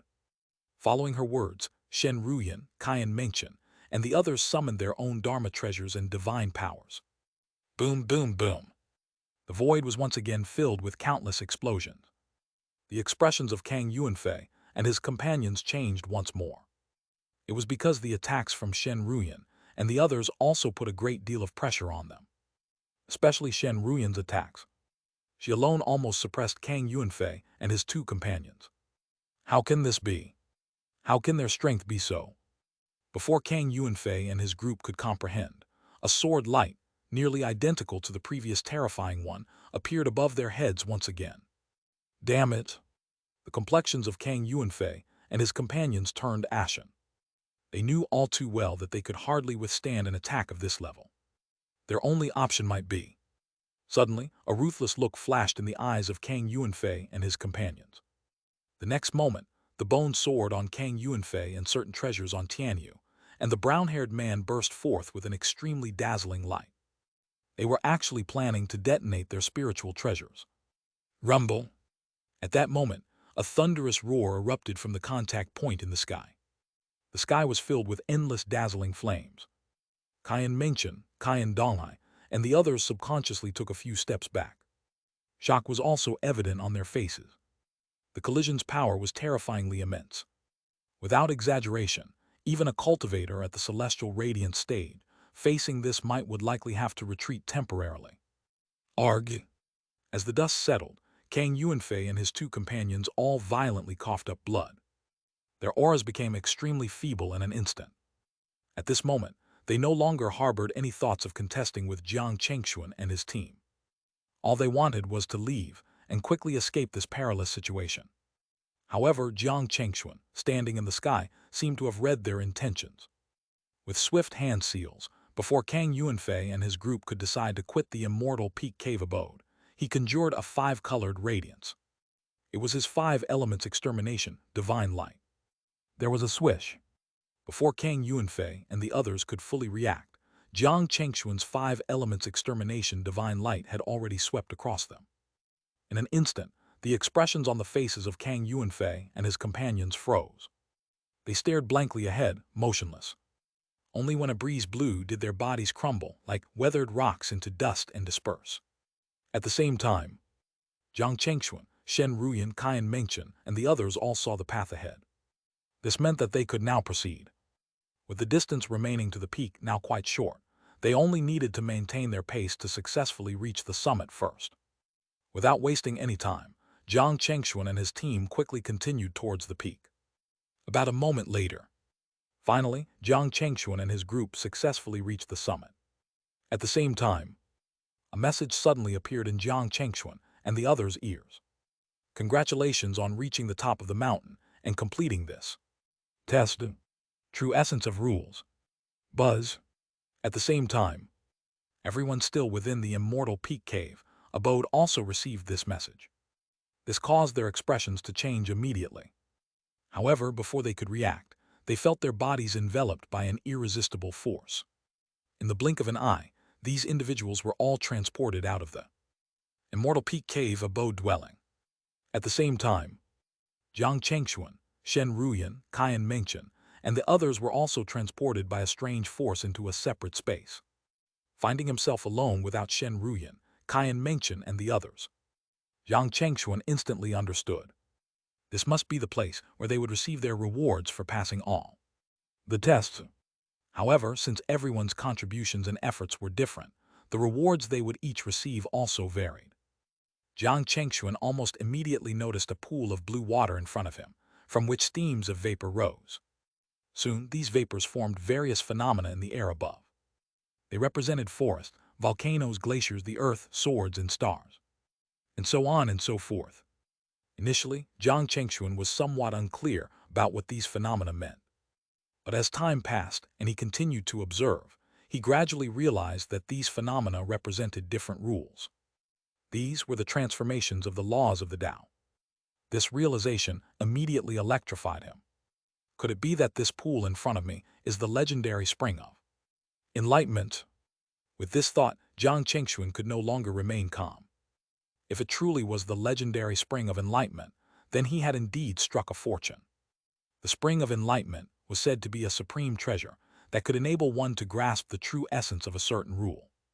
For cultivators, understanding the true essence of a rule meant that they had taken a solid step on the Tao that the rule represented. This understanding could even become the foundation of their path to achieving the Tao. In other words, one could rely on the true essence of the rule they comprehended to embark on the path to achieving unity with the Tao in the future. Jiang Chengxuan knew that cultivators at the see-through stage were considered powerful because each of them had grasped their own rule's true essence. Within this rule, everything was under their control. Below the see-through stage, there was virtually no possibility of resistance unless one had already grasped the true essence of a rule. However, before reaching the see-through stage, very few could comprehend the true essence of a rule. At least to Jiang Chengxuan's knowledge, within the Haoran sect, no one below the see-through stage had yet grasped the true essence of a rule. But now, facing the spring of enlightenment before him, Jiang Chengxuan was clear that it wouldn't take long for him to comprehend the true essence of a rule that belonged to him. When that time comes, not only will cultivators at the celestial radiant stage pose no threat to him, but even the mighty beings of the see-through stage won't leave him utterly defenseless. At the very least, he would have the possibility to struggle and resist. With this thought, Jiang Chengxuan stepped into the spring of enlightenment without any hesitation. Whoosh! At that moment, Jiang Chengxuan's mind became unprecedentedly clear. Many questions about cultivation that he had not understood before were suddenly answered. At the same time, the mysteries of various rules seemed to open their doors to him, with the transformations of the 5 elements vividly unfolding before his eyes. While Jiang Chengxuan was deeply immersed in enlightenment within the spring of enlightenment, Shen Ruyan, located in a different space, experienced a rapid increase in her aura. About a few days later, Shen Ruyan's cultivation had leaped from the Dharma form stage directly into the celestial radiance stage, with her cultivation base and foundation being incredibly solid and stable, showing no signs of backfire. Most importantly, during this process, she also comprehended the true Thunder 9 transformations, a top-tier lightning elemental divine power. With this divine ability, she could not only instantly change her combat form, but also harness the power of the true essence of a rule. Russell. At the same time, within the spring of enlightenment, a series of intense sounds of flowing water suddenly emanated from Jiang Chengxuan's body. Within 100 miles around him, everything seemed to slow down. Even the movement of the wind and the ripples on the water turned into slow motion. An insect, entirely condensed from dharmic power, entered this area and instantly seemed as if it had fallen into a quagmire. Despite its desperate struggles and flapping wings, its movements were slow and feeble. Is this the true essence of a rule that I have comprehended? Jiang Chengxuan suddenly opened his eyes, Countless streams of water began to circle around his body. Indeed, what Jiang Chengxuan had comprehended was the true essence of the water rule. Moreover, the divine power derived from this rule was the ability to restrict others' movement speed, which Jiang Chengxuan named marsh. Under his marsh, all creatures entering this area would become as sluggish and hindered as if caught in a marsh struck by streams of water. This means that within his marsh, both the speed and power of an enemy would be significantly reduced. Coupled with his five-colored divine light, capable of weakening an opponent's strength, it's uncertain how much of their original power an opponent could retain. While saying it reduces their strength to 1/10 might be an exaggeration, cutting it by half certainly is. Truly, the legendary immortal peak cave abode did not disappoint me. Jiang Chengxuan mused, looking down at the spring of enlightenment beneath him. He noticed that the water had become completely clear, and the various phenomena previously hovering above had disappeared. It seems this is all I will gain from here. It's about time for me to leave. Just as he finished speaking, Jiang Chengxuan felt his body enveloped by a strange force, which made him widen his eyes in surprise. What is this power? Before he could ponder further, a surge of abundant primordial spiritual qi rushed into his body. In an instant, Jiang Chengxuan could distinctly feel his cultivation level soaring at an incredibly fast rate. In just a short moment, his cultivation had reached the pinnacle of the Dharma form stage.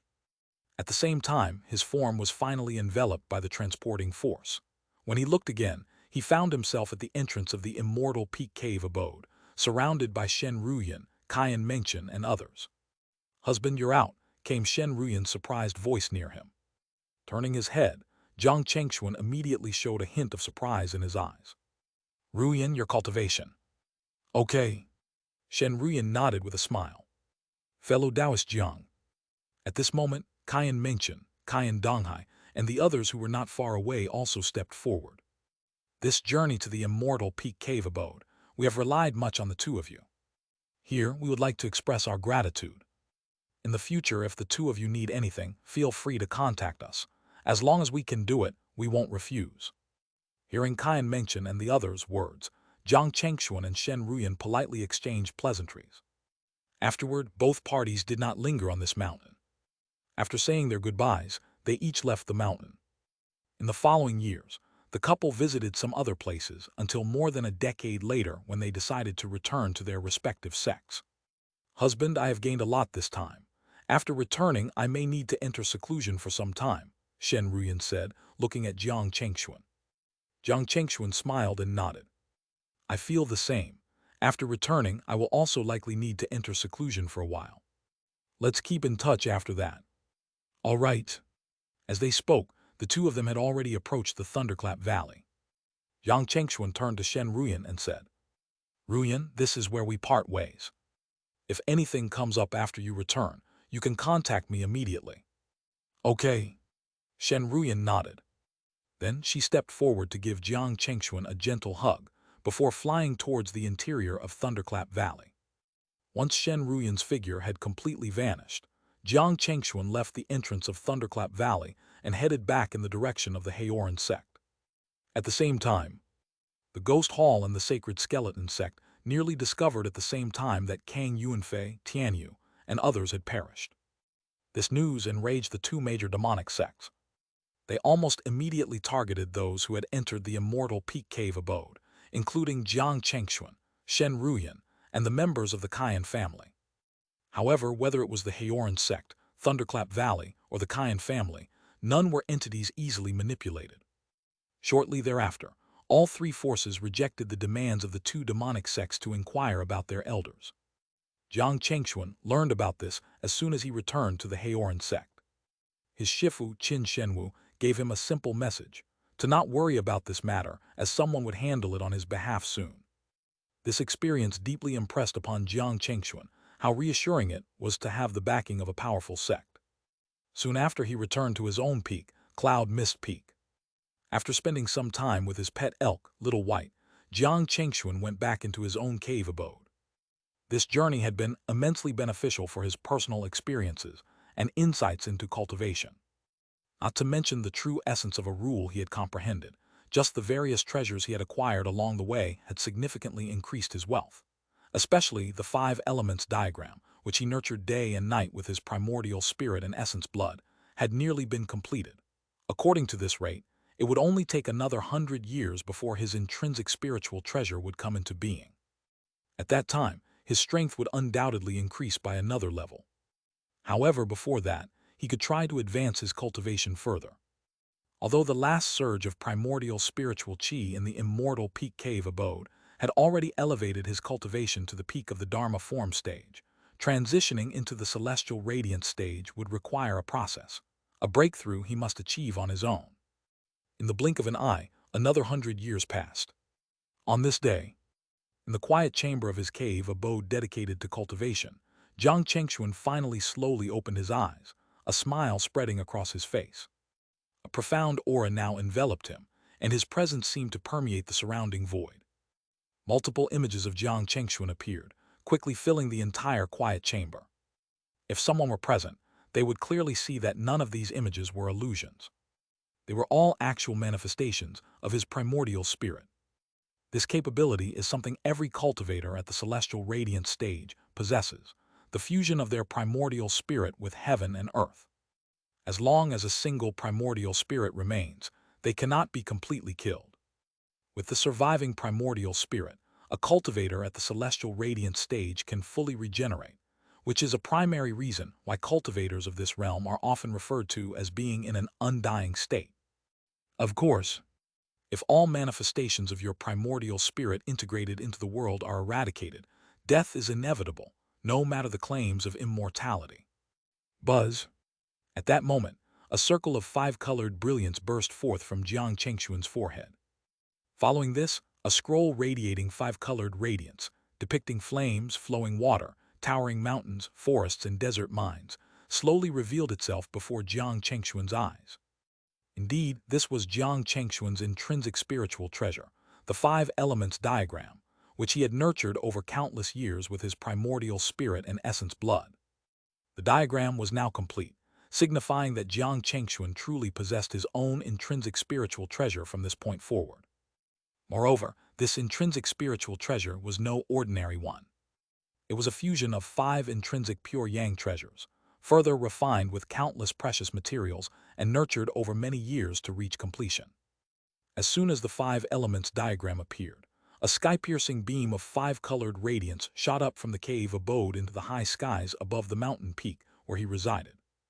Instantly, an aura unique to the mighty beings of the see-through stage emanated from the scroll. Seeing this scene, even though Jiang Chengxuan was already mentally prepared, he couldn't help but smile in surprise.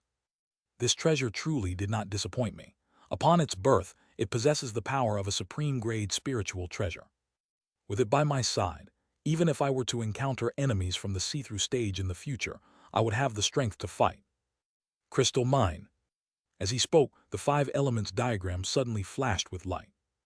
In the next moment, it transformed into a sword shimmering with a metallic luster, the very same golden void sword from before. Then the form of the golden void sword shifted again, morphing into the deep earth halberd, the eternal sun furnace, the east-green dragon flag, and the yin-yang divine water Jade, cycling through these transformations. Eventually, it reverted back into a scroll and merged into Jiang Chengxuan's forehead. At the same time, a message suddenly came through the elder token Jiang Chengxuan carried. The message urgently summoned all elders present within the sect to convene at the elder hall for a meeting. What's happened now? Jiang Chengxuan wondered, somewhat puzzled. Without hesitation, his figure turned into a streak of light, flying directly towards the elder hall. Along the way, Jiang Chengxuan did not conceal his aura.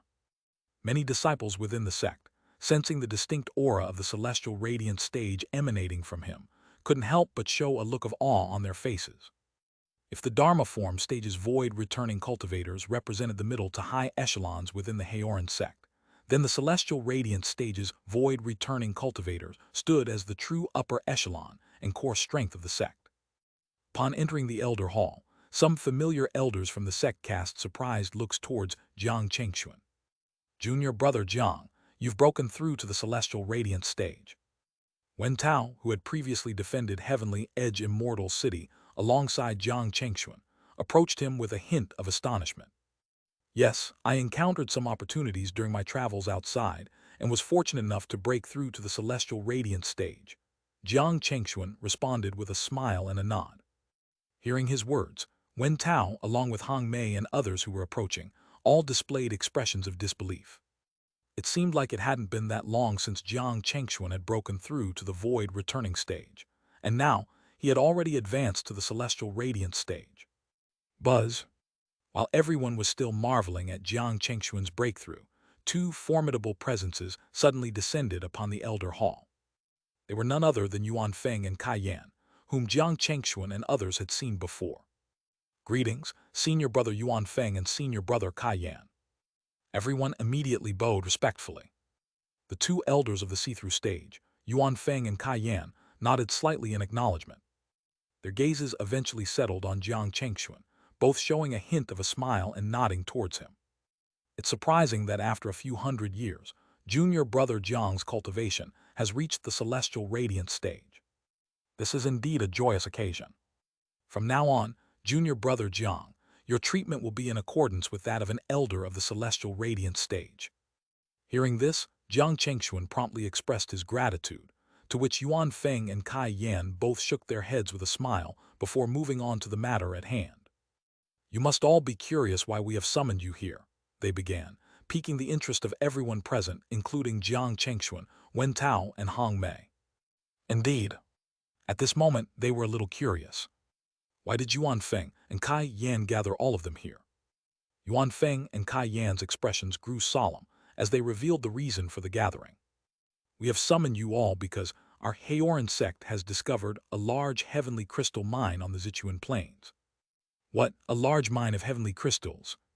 The faces of everyone present showed a sudden change, clearly understanding the significance of such a discovery. In the spiritual world, heavenly crystals are the universal currency for all cultivators above void returning.